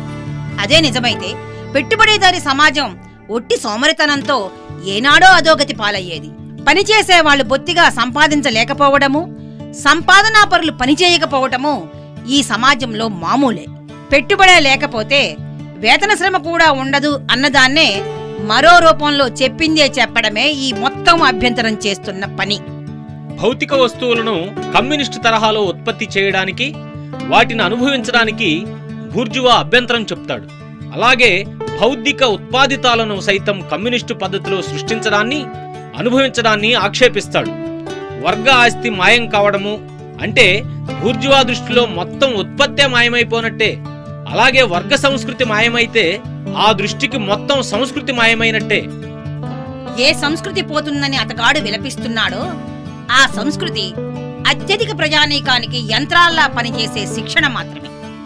బూర్జువా ఆస్తిని రద్దు చేయాలన్నది మా ఉద్దేశం. స్వేచ్ఛ, సంస్కృతి, న్యాయం వగైరాల గురించిన మీ భావాలను ప్రమాణంగా చూపించి మాతో కీచులాడకండి. మీ వర్గ అభీష్టమే మీ న్యాయశాస్త్రం. అదే అందరికీ వర్తించే చట్టంగా మారింది. మీ వర్గం బ్రతకడానికి అవసరమైన ఆర్థిక పరిస్థితులే మీ అభీష్టాన్ని, దాని ప్రధాన స్వభావాన్ని, దాని దిశను శాసిస్తాయి. అలాగే మీ భావాలే బూర్జువా ఉత్పత్తి పరిస్థితుల నుంచి, బూర్జువా ఆస్తి పరిస్థితుల నుంచి పుట్టాయి. మీ ప్రస్తుత ఉత్పత్తి విధానం నుంచి, మీ ప్రస్తుత ఆస్తి రూపం నుంచి తలెత్తే సామాజిక రూపాలను, శాశ్వతమైన ప్రకృతి నియమాలను, అవి అన్ని కాలాలకు వర్తించే హేతుబద్ధ నియమాలని మీరంటారు. అది మీ స్వార్థపూరితమైన దురవగాహన ఫలితం. అవి నిజానికి ఉత్పత్తి పురోగమనంలో తలెత్తి మాయమయ్యే చారిత్రక సంబంధాలు మాత్రమే. మీకు ముందున్న పాలక వర్గాలకు కూడా మీకున్న దురవగాహనే ఉండింది. ప్రాచీన ఆస్తి గురించి మీరు బాగానే అర్థం చేసుకుంటారు. ఫ్యూడల్ ఆస్తి అశాశ్వతం అన్న విషయాన్ని మీరు చక్కగా ఒప్పుకుంటారు. అదే మీ బూర్జువా ఆస్తి రూపం విషయంలో మాత్రం ఆ మాట మీరు ఒప్పుకోలేరు. కుటుంబం రద్దు. కమ్యూనిస్టుల ఈ దారుణమైన ప్రతిపాదనపై అత్యంత రాడికల్స్ అనబడే వాళ్ళు కూడా మండిపడతారు. అసలు ప్రస్తుత బూర్జువా కుటుంబం ఏ పునాదిపై నిలబడింది? పెట్టుబడి మీద, స్వంత స్వార్థం పైన నిలబడిందది. బూర్జువాల్లో మాత్రమే ఈ కుటుంబం అన్నది పూర్తిగా అభివృద్ధి చెందిన రూపంలో ఉంది. అయితే ఆచరణలో కార్మిక వర్గంలో కుటుంబం అన్నది లేకపోవడము, వ్యభిచారం అన్నది బహిరంగంగా సాగటము అన్న అంశాలు ఈ పరిస్థితికి అనుబంధంగా ఉన్నాయి. ఈ అనుబంధ అంశాలు మాయమైనప్పుడు కాలక్రమంలో బూర్జువా కుటుంబం కూడా మాయమవుతుంది. పెట్టుబడి మాయమవడంతో పాటు ఈ రెండూ మాయమవుతాయి. తల్లిదండ్రులు తమ పిల్లలను దోపిడీ చేయడాన్ని ఆపాలనుకుంటున్నామని మా మీద ఆరోపణ మోపుతున్నారా? ఆ నేరాన్ని మేము అంగీకరిస్తున్నాం. అయితే ఇంటి విద్యను తొలగించి సామాజిక విద్యను ప్రవేశపెట్టడం ద్వారా అత్యంత పవిత్రమైన బంధాలను మేము ధ్వంసం చేస్తున్నామని మీరంటారు. మరి మీ విద్య మాటేమిటి? అది సామాజిక విద్య కాదా? పాఠశాలలు వగైరాల ద్వారా మీరు నేర్పే విద్యను సామాజిక పరిస్థితులు శాసించవా? ఆ విద్యలో సమాజం నేరుగానో పరోక్షంగానో జోక్యమే చేసుకోదా? విద్య విషయంలో సామాజిక జోక్యం అన్న దాన్ని కమ్యూనిస్టులు కనుక్కోలేదు. ఆ జోక్యానికి ఉన్న స్వభావాన్ని మాత్రమే వారు మార్చదలుచుకున్నారు. పాలక వర్గాల ప్రభావం నుంచి విద్యను కాపాడటమే వారి ఉద్దేశ్యం. ఆధునిక పరిశ్రమ శ్రామికుల కుటుంబ సంబంధాలన్నింటినీ చిందరవందర చేసేస్తుంది. కార్మికుల బిడ్డలు వ్యాపార వస్తువులుగాను, కూలి పని చేసే పనిముట్లుగాను మారిపోతున్నారు. ఈ క్రమం సాగుతున్న కొద్దీ కుటుంబం గురించి, విద్య గురించి, తల్లిదండ్రులకు బిడ్డలకు ఉన్న పవిత్ర సంబంధాల గురించి బూర్జువాల చెత్తవాగుడు మరింత రోత పుట్టిస్తుంది. కమ్యూనిస్టులు స్త్రీలను సమాజపరం చేస్తారు అని బూర్జువాలు కలిసికట్టుగా పెడబొబ్బలు పెడుతున్నారు. బూర్జువాకి తన భార్య కేవలం ఒక ఉత్పత్తి పరికరంలా కనిపిస్తుంది.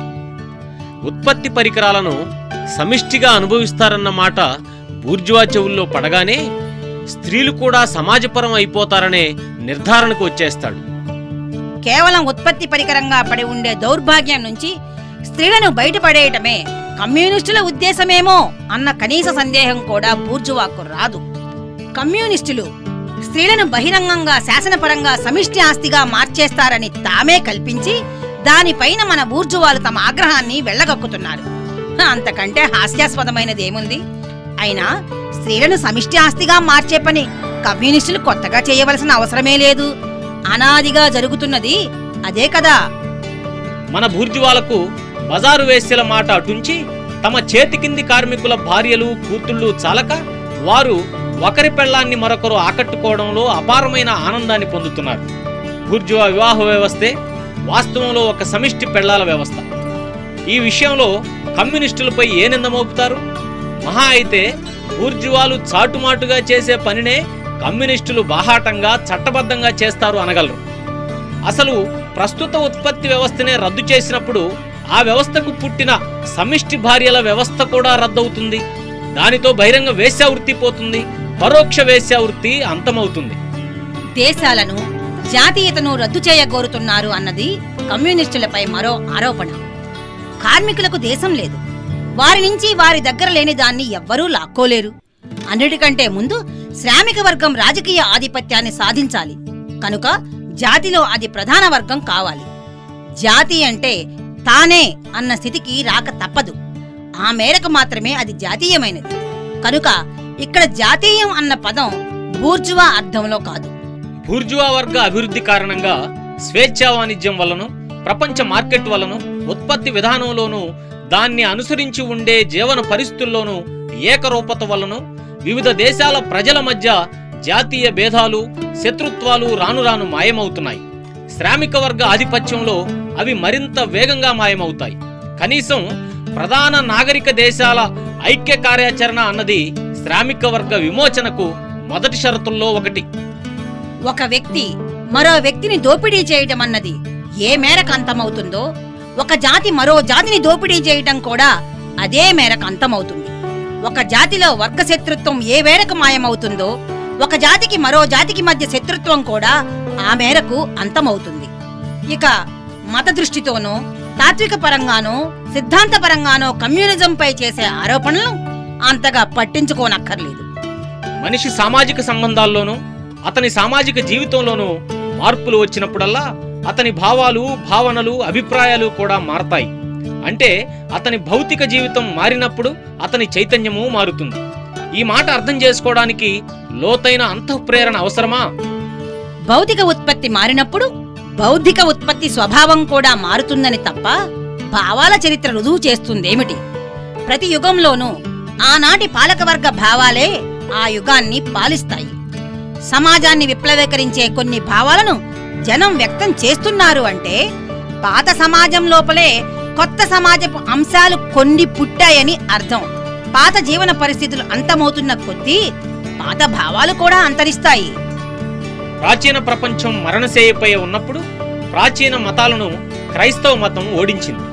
ఫ్యూడల్ సమాజం చావబోయే ముందు ఆనాటి విప్లవ బూర్జువా వర్గంతో అది చివరి పోరులో ఉండగా 18వ శతాబ్దంలో హేతువాదానికి క్రైస్తవం తలొగ్గింది. జ్ఞానరంగంలో కూడా షరతులు లేని పోటీ రాజ్యమేలుతుందని మాత్రమే మత స్వేచ్ఛ, అంతరాత్మ స్వేచ్ఛ అన్నవి తెలియజేస్తున్నాయి. చారిత్రక పురోగమనంలో మత, నైతిక, తాత్విక న్యాయభావాలు మారాయనడంలో సందేహం లేదు. కానీ ఎంత మారినా అసలు మతము, నీతి, తత్వశాస్త్రము, రాజకీయ శాస్త్రము, న్యాయశాస్త్రము అన్నవి ఉండనే ఉన్నాయి కదా అని అనవచ్చు. అవి కాక సమాజపు దశలన్నిటిలోనూ ఉమ్మడిగా స్వేచ్ఛ, న్యాయం మొదలైన శాశ్వత సత్యాలు కూడా ఉన్నాయి. ఆ శాశ్వత సత్యాలను, మతాన్ని, నీతిని కొత్త పునాదిపై నిర్మించడానికి బదులు వాటన్నిటినీ కమ్యూనిజం రద్దు చేస్తుంది కదా. ఆ రకంగా పాత చారిత్రక అనుభవానికి వ్యతిరేకంగా అది వ్యవహరిస్తుంది కదా అని కూడా అనవచ్చు. ఈ ఆరోపణకు అర్థమేమిటి? గత సమాజపు చరిత్ర అంతా వర్గ వైరుధ్యాల అభివృద్ధి చరిత్ర అని, ఆ వైరుధ్యాలు విభిన్న యుగాల్లో విభిన్న రూపాలు ధరించాయని అది తెలియజేస్తుంది. అవి ఏ రూపాలు తీసుకున్నప్పటికీ గత యుగాలన్నిటికీ వర్తించే వాస్తవం ఒకటుంది. సమాజంలో ఒక భాగం మరో భాగాన్ని దోచుకోవడమే ఆ వాస్తవం. కనుక పాత యుగాల సామాజిక చైతన్యంలో ఎంత బహుళత్వము, ఎంత వైవిధ్యము ఉన్నప్పటికీ అది కొన్ని సామాన్య రూపాల, సాధారణ భావాల పరిధిలో మాత్రమే ఉంటుంది. వర్గ శత్రుత్వాలు పూర్తిగా కనుమరుగైతే తప్ప పాత చైతన్యం పూర్తిగా అంతరించదు. కమ్యూనిస్టు విప్లవం అంటే పాత సాంప్రదాయక ఆస్తి సంబంధాలతో అత్యంత మౌలికంగా తెగదెంపులు చేసుకోవడమే. అటువంటప్పుడు ఆ పరిణామం సాంప్రదాయక భావాలతో కూడా అత్యంత మౌలికంగా తెగదెంపులు చేసుకోవడంతో ముడిపడి ఉంటుంది. అందులో ఆశ్చర్యమేముంది? కమ్యూనిజం గురించి, బూర్జువా ఆక్షేపణల గురించి ఇంతటితో వదిలేద్దాం. ప్రజాస్వామ్య పోరులో గెలుపొందడానికై కార్మిక వర్గాన్ని పాలక వర్గంగా నిలబెట్టడమే విప్లవానికి మొదటి మెట్టు అన్నది గమనించాం. సాధ్యమైనంత వేగంగా ఉత్పాదక శక్తుల్ని పెంచడానికై శ్రామిక వర్గం పాలక వర్గంగా ఉన్న రాజ్యాంగం యంత్రం చేతుల్లో మొత్తం ఉత్పత్తి పరికరాలన్నిటినీ కేంద్రీకరించాలి. అందుకోసం శ్రామిక వర్గం తన రాజకీయ ఆధిపత్యాన్ని ఉపయోగించి బూర్జువా వర్గం నుంచి క్రమక్రమంగా మొత్తం పెట్టుబడిని గుంజుకుంటుంది. అయితే తొలి దశలో ఆస్తి హక్కులపైన, బూర్జువా ఉత్పత్తి పరిస్థితులపైన నిరంకుశమైన దాడులు చేయకుండా అది సాధ్యం కాదు. ఆర్థిక పరంగా చూస్తే అరకొరగాను అసమర్థనీయంగానూ కనిపించే చర్యలు తీసుకోక తప్పదు.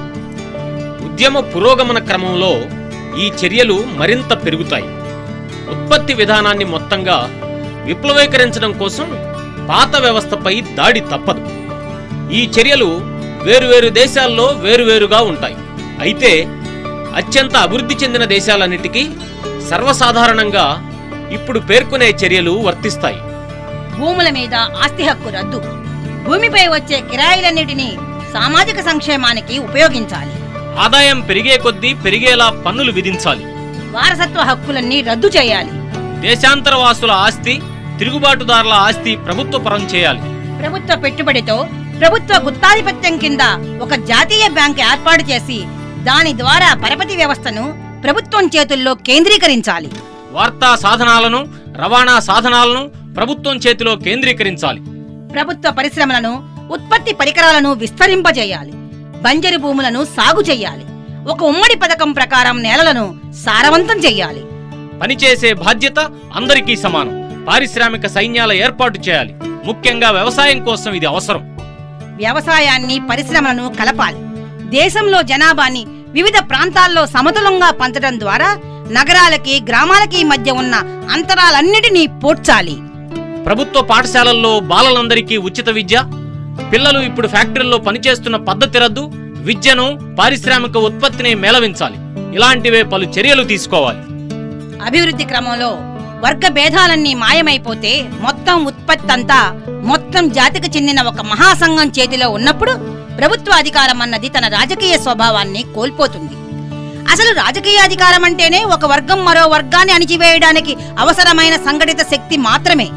బూర్జువా వర్గంతో పోరులో ఉన్నప్పుడు శ్రామిక వర్గం పరిస్థితుల ప్రాబల్యం వల్ల ఒక వర్గంగా సంఘటితమైతే, ఒక విప్లవం ద్వారా అది పాలక వర్గమై పాత ఉత్పత్తి పరిస్థితులన్నిటినీ ఊడ్చేస్తే, వాటితో పాటు వర్గాలకు, వర్గ వైషమ్యాలకు తావిచ్చే పరిస్థితులన్నిటినీ కూడా ఊడ్చి పారేస్తే అప్పుడు తన సొంత ఆధిపత్యాన్ని కూడా అది రద్దు చేసేస్తుంది. వర్గాలు, వర్గ వైషమ్యాలతో నిండిన పాత బూర్జువా సమాజానికి బదులు మనకి ఒక సంఘం ఉంటుంది. ప్రతి వ్యక్తి స్వేచ్ఛగా అభివృద్ధి చెందినప్పుడు మాత్రమే అందరూ స్వేచ్ఛగా అభివృద్ధి చెందగలిగిన సంఘం అది.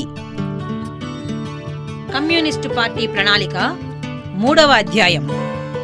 సోషలిస్టు, కమ్యూనిస్టు సాహిత్యం. మొదటి అంశం ప్రగతి నిరోధక సోషలిజం. Feudal socialism.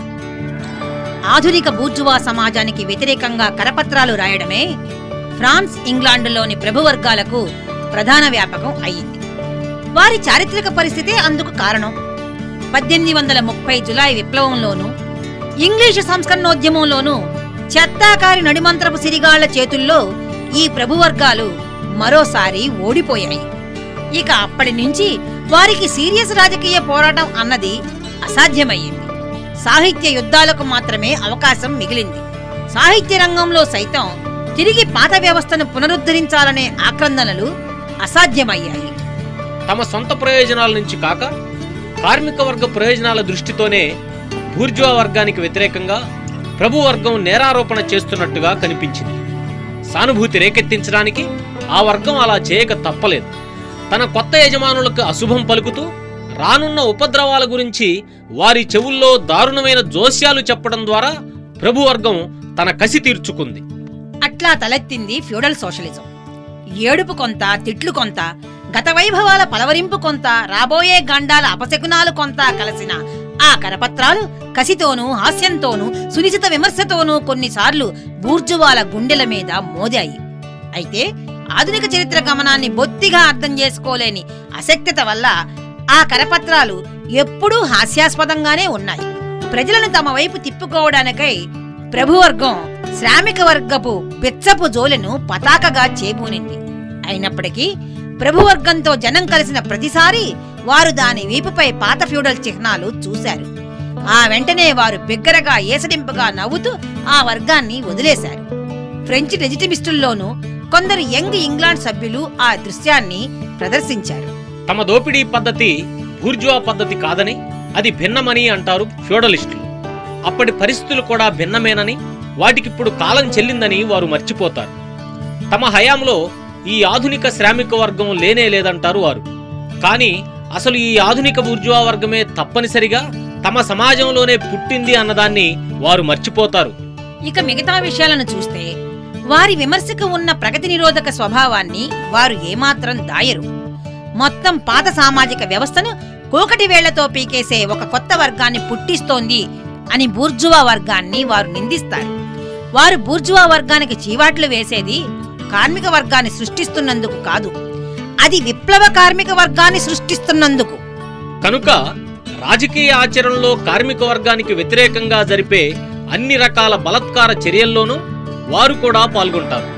రోజువారీ జీవితంలో వారి నయాగారపు మాటలు ఎలా ఉన్నప్పటికీ పరిశ్రమ అనే చెట్టు రాల్చే బంగారు పండ్ల కోసం వారు వెంపర్లాడతారు. ఉన్ని, బీట్రూటు, చక్కెర, బంగాళాదుంపల సారాలతో సాగే వ్యాపారంలో వాళ్లు చెప్పే సత్యాన్ని, ప్రేమని, గౌరవాన్ని అన్నింటినీ బేరం పెడతారు. భూస్వామితో మతాధికారి జతకట్టినట్టే ఫ్యూడల్ సోషలిజంతో మత సోషలిజం చట్టపట్టాలతో సాగుతుంది. పైగా క్రైస్తవ వైరాగ్యానికి సోషలిజం రంగు పొలమడం చాలా తేలిక. సొంత ఆస్తికి వ్యతిరేకంగా, వివాహానికి వ్యతిరేకంగా, రాజ్యాంగానికి వ్యతిరేకంగా క్రైస్తవం చెప్పలేదా? వీటికి బదులుగా అది దానశీలతని, పేదరికాన్ని, బ్రహ్మచర్యాన్ని, శరీరాన్ని శుష్కింపజేసుకోవడాన్ని, మఠ జీవితాన్ని, చర్చి మాతని బోధించలేదా? ప్రభువుల గుండె మాలిన్యాన్ని శుద్ధి చేయడానికి పూజారి మంత్రించి చల్లే పవిత్ర జలం లాంటిదే క్రైస్తవ సోషలిజం. పెట్టి బూర్జువా సోషలిజం. బూర్జువా వర్గం కారణంగా నాశనమయ్యింది ఒక్క ఫ్యూడల్ ప్రభువర్గం మాత్రమే కాదు. ఆధునిక బూర్జువా వాతావరణంలో కృషించి నశించిపోయింది ఆ ఒక్క వర్గమే కాదు. మధ్యయుగాల నాటి పట్టణాల్లో ఉండే స్వతంత్ర పౌరులు, ఆనాటి సన్నకారు స్వతంత్ర రైతులు కూడా వినాశనానికి గురయ్యారు. ఆధునిక బూర్జువా వర్గం ఈ వర్గాల నుంచే పుట్టింది. పారిశ్రామికంగానూ వాణిజ్యపరంగానూ తక్కువ అభివృద్ధి చెందిన దేశాల్లో ఎదుగుతున్న బూర్జువా వర్గం పక్కనే ఈ రెండు వర్గాలు ఇంకా బతికేడుస్తూనే ఉన్నాయి. ఆధునిక నాగరికత పూర్తిగా అభివృద్ధి చెందిన దేశాల్లో పెటీ బూర్జువా వర్గం అనే కొత్త వర్గం తయారైంది. అది శ్రామిక వర్గానికి, బూర్జువా వర్గానికి మధ్య ఊగిసలాడుతూ ఉంటుంది. బూర్జువా సమాజానికి ఒక అనుబంధ వర్గంగా అది నిత్యం పుడుతూనే ఉంటుంది. అయితే పోటీ వల్లను, ఆధునిక పరిశ్రమ అభివృద్ధి వల్లను ఆ వర్గానికి చెందిన విడి వ్యక్తులను ఈ సమాజం శ్రామిక వర్గంలోకి నిరంతరాయంగా నెడుతూ ఉంటుంది. ఈ ఆధునిక సమాజంలో ఒక స్వతంత్ర విభాగంగా తాము పూర్తిగా తెరమరుగవుతామని, పరిశ్రమల్లోనూ, వ్యవసాయంలోనూ, వాణిజ్యంలోనూ తమ స్థానాన్ని మేస్త్రీలు, అధికారులు, షాపుల్లో పనిచేసేవాళ్లు భర్తీ చేసే సమయం రాబోతున్నదని వారు గమనిస్తారు కూడా. జనాభాలో సగం కంటే ఎక్కువగా రైతాంగం ఉన్న ఫ్రాన్స్ లాంటి దేశాల్లో బూర్జువా వర్గానికి వ్యతిరేకంగా శ్రామిక వర్గం పక్షాన చేరిన రచయితలు, రైతాంగము పెట్టి బూర్జువా లాంటి మధ్యంతర వర్గాల దృష్టితో బూర్జువా పాలనను విమర్శించటం సహజమే. ఆ రకంగా తలెత్తిందే పెట్టి బూర్జువా సోషలిజం. ఫ్రాన్స్లోనే కాక ఇంగ్లాండ్లో కూడా ఈ ధోరణికి నాయకుడు సిస్మండి. ఆధునిక ఉత్పత్తి పరిస్థితుల్లో ఉన్న వైరుధ్యాలను ఈ సోషలిజం అత్యంత సునిశితంగా పసిగట్టింది. ఆర్థికవేత్తల కపటపు సమర్థనలు ఎండగట్టింది. యంత్రాల వల్లను, పని విభజన వల్లను, కొద్దిమంది చేతుల్లో పెట్టుబడి, భూమి కేంద్రీకరించడం వల్లను, అమితోత్పత్తి వల్లను, సంక్షోభాల వల్లను తలెత్తే దుష్ఫలితాలను కాదనడానికి వీల్లేని విధంగా రుజువు చేసింది. ఈ వ్యవస్థలో పెట్టి బూర్జువాలు, రైతులు నాశనమైపోక తప్పదని అది చెప్పింది. శ్రామిక వర్గ దారిద్ర్యాన్ని, ఉత్పత్తిలో అరాచకత్వాన్ని, సంపద పంపిణీలో దారుణమైన అసమానతలను ఎత్తి చూపింది. దేశాల మధ్య పారిశ్రామిక యుద్ధాల వల్ల తలెత్తే మారణహోమాన్ని చూపింది. పాత నైతిక బంధాలు, పాత కుటుంబ సంబంధాలు, పాత జాతులు ఎలా విచ్ఛిన్నమవుతాయో ఎత్తి చూపింది. అయితే ఈ సోషలిజానికి ఉన్న నిర్మాణాత్మకమైన లక్ష్యాలు ఏమంటే, అవి పాత ఉత్పత్తి సాధనాలను, పాత ఉత్పత్తి పద్ధతులను తిరిగి రావాలని కోరుతుంది. ఆ రకంగా అది పాత ఆస్తి సంబంధాలను, పాత సమాజాన్ని తిరిగి నెలకొల్పాలి అనుకుంటుంది. లేదంటే కొత్త ఉత్పత్తి సాధనాలను, కొత్త మార్పిడి సాధనాలను పాత ఆస్తి సంబంధాల పరిధిలో పాత సమాజం పరిధిలో ఇరికించాలి అనుకుంటుంది. ఆ పరిధిలో ఇమడలేకనే కదా ఈ కొత్త సాధనాలు దాని గర్భం చీల్చుకుని బయటపడింది. కనుక వారి 2 లక్ష్యాల్లోనూ వారు ప్రగతి వ్యతిరేకులే, ఊహాస్వర్గవాదులే. ఈ సోషలిజం చివరి మాటలివి. ఉత్పత్తికి కార్పొరేట్ గిల్డులు, వ్యవసాయంలో పితృస్వామిక సంబంధాలు, ఆత్మవంచన అనే దాని ఈ మత్తుని మొండి చారిత్రక సత్యాలు వదలగొట్టాయి. ఆ తర్వాతనే చివరికి ఈ బాపతు సోషలిజం దిగాలుగా నిష్క్రమించింది. జర్మన్ సోషలిజం లేదా అసలైన సోషలిజం. ఫ్రాన్స్లో బూర్జువా వర్గం అధికారంలో ఉన్నప్పుడు దాని అధికారానికి, దాని ఒత్తిడికి వ్యతిరేకంగా జరిగే పోరాటాలను ప్రతిబింబిస్తూ అక్కడ సోషలిస్టు, కమ్యూనిస్టు సాహిత్యం పుట్టింది. జర్మనీలో ఈ సాహిత్యం ప్రవేశించే నాటికి అక్కడ బూర్జువా వర్గం అప్పుడప్పుడే ఫ్యూడల్ నిరంకుశత్వంతో పోటీ మొదలు పెడుతోంది. జర్మన్ తాత్వికులు అవ్వాలనుకునేవాళ్లు, రాతగాళ్లు ఈ సాహిత్యాన్ని ఆత్రంగా వాటేసుకున్నారు. కానీ ఈ సాహిత్యం దిగుమతి అయినట్టుగా ఫ్రెంచి సామాజిక పరిస్థితులు జర్మనీకి దిగుమతి కాలేదన్న సంగతి వారు మర్చిపోయారు. జర్మన్ పరిస్థితుల్లో ఈ ఫ్రెంచి సాహిత్యం తన తక్షణ ఆచరణాత్మక ప్రాధాన్యాన్ని కోల్పోయింది. కేవలం అది ఒక సాహిత్య ప్రక్రియగా మిగిలిపోయింది. ఆ రకంగా ఆనాటి ఫ్రెంచి విప్లవ డిమాండ్లు ఆచరణాత్మక తర్కం కాక మరేమీ కాదని 18వ శతాబ్దపు జర్మన్ తాత్వికులకు తోచింది. ఇక ఆనాటి ఫ్రెంచి విప్లవ బూర్జువాల మాటలు వారి కళ్లకు విశుద్ధ అభీష్ట సూత్రాల్లా కనిపించాయి. అభీష్టం అంటే నిజమైన మానవ సంకల్పమే కదా. జర్మన్ పండిత మన్యులు తమ పాత తాత్విక ఆత్మతో కొత్త ఫ్రెంచి భావాలకు సామరస్యం చేకూర్చడానికి తంటాలు పడ్డారు. వారు తమ సొంత తాత్విక దృక్పథాన్ని వదిలేయకుండానే ఫ్రెంచి భావాలను దానికి జోడించారు. అనువాదం ద్వారా ఒక విదేశీ భాషను గ్రహించినట్టే అలా జోడించడం ద్వారా విదేశీ భావాలను గ్రహించాలని వారు అనుకున్నారు. క్రీస్తు పూర్వపు విగ్రహారాధకుల ప్రాచీన రాత ప్రతులపైన కేథలిక్ మత గురువులు తమ సన్యాసుల చిల్లర జీవితాలను ఎలా గిలికారో తెలిసిందే కదా. జర్మన్ ప్రబుద్ధులు ఫ్రెంచి లౌకిక సాహిత్యం విషయంలో ఈ క్రమాన్ని తిరగేశారు. ఫ్రెంచి మూల రచనల అడుగున వారు తమ తాత్విక చెత్తను నింపారు. ఉదాహరణకు డబ్బు, ఆర్థిక విధులపై ఫ్రెంచి వారి విమర్శ కింద వారు మానవజాతి పరాయితనం అని రాశారు. బూర్జువా రాజ్యాంగ యంత్రంపై ఫ్రెంచి విమర్శకుల రాతల కింద వారు సామాన్య అభివర్గాన్ని పదవి నుంచి దించేయడం అన్నారు. ఇటువంటివే ఇంకా ఎన్నో అర్థం పర్థం లేని రాతలు వారు రాశారు. ఫ్రెంచి చారిత్రక విమర్శల వెనుక తమ తాత్విక పదజాలాన్ని దూర్చడాన్నే వారు కార్యశీల తత్వం అని పిలుచుకున్నారు. దాన్నే అసలైన సోషలిజం అని, జర్మన్ సోషలిస్టు శాస్త్రం అని, సోషలిజానికి తాత్విక పునాది అని ఇంకా ఏవేవో అన్నారు. ఆ రకంగా వారు ఫ్రెంచి సోషలిస్టు, కమ్యూనిస్టు సాహిత్యాన్ని నిర్వీర్యం చేశారు. అది జర్మన్ల చేతిలో పడి ఒక వర్గం మరో వర్గంతో చేస్తున్న పోరుని వ్యక్తం చేయటం మానేసింది. అదే ఫ్రెంచి వాళ్ల ఏకపార్శ్వ ధోరణిని అధిగమించటంగా జర్మన్ బుర్రకి తోచింది. నిజమైన అవసరాలకు కాక, సత్యావసరాలకు, శ్రామికవర్గ ప్రయోజనాలకు కాక, మానవ స్వభావ ప్రయోజనాలకు మనిషికి అద్దం పడుతున్నట్టు వారికి తోచింది. అయితే ఆ మనిషికి వర్గమూ లేదు, వాస్తవికత లేదు. అతగాడు కనీ కనిపించని తాత్విక ఊహాలోకాల్లో మాత్రమే తారసపడతాడు. ఈ బడిపిల్లాడి తరహా బాధ్యతను జర్మన్ సోషలిజం చాలా గంభీరంగా నెత్తికెత్తుకొని తన నాసి సరుకుని నాణ్యమైనదని తెగ పొగిడి దాన్ని అమజూపింది. అలా అది క్రమంగా తన ఛాందసపు అమాయకత్వాన్ని కోల్పోయింది. ఈలోగా ఫ్యూడల్ ప్రభువర్గానికి, నిరంకుశ రాజరికానికి వ్యతిరేకంగా జర్మన్ల పోరాటం, ముఖ్యంగా ప్రష్యన్ బూర్జువా వర్గ పోరాటం అనగా ఉదారవాద ఉద్యమం మరింత నిక్కచ్చిగా మారింది. దానితో ఈ అసలైన సోషలిజానికి ఎప్పటి నుంచో కోరుకుంటున్న అవకాశం దొరికింది. అది ఆ రాజకీయ ఉద్యమాన్ని సోషలిస్టు డిమాండ్లతో ఎదుర్కొంది. ఉదారవాదానికి, ప్రాతినిధ్య ప్రభుత్వానికి, బూర్జువా పోటీకి, బూర్జువా పత్రికా స్వాతంత్రానికి, బూర్జువా చట్టానికి, బూర్జువా స్వేచ్ఛకి, బూర్జువా సమానత్వానికి వ్యతిరేకంగా తన సాంప్రదాయకమైన శాపనార్థాలను కొమ్మరించింది. ఈ బూర్జువా ఉద్యమం వల్ల అంతా పోయేదే కాని వచ్చేదేమీ లేదని జనానికి బోధించింది. ఫ్రెంచి విమర్శకి జర్మన్ సోషలిజం ఒక మికిలి ప్రతిధ్వని. కానీ ఆ విమర్శకి ముందు ఆధునిక బూర్జువా సమాజము, దానికి తగిన ఆర్థిక జీవన పరిస్థితులు, దానికి అనుగుణమైన రాజకీయ రాజ్యాంగం ఉండి తీరాలన్న సంగతిని సరిగ్గా సమయానికి జర్మన్ సోషలిజం మర్చిపోయింది. నిజానికి వాటన్నింటినీ సాధించడమే జర్మనీలో జరగాల్సిన ఉద్యమ లక్ష్యం. మత గురువులు, ప్రొఫెసర్లు, స్థానిక ప్రభువులు, అధికారులు, తోడుగా ఉండే రాచరికాలకు రాబోయే బూర్జువా ప్రమాదాన్ని బెదరగొట్టడానికి తోడ్పడే దిష్టిబొమ్మల్లా ఈ జర్మన్ సోషలిజం ఉపకరించింది.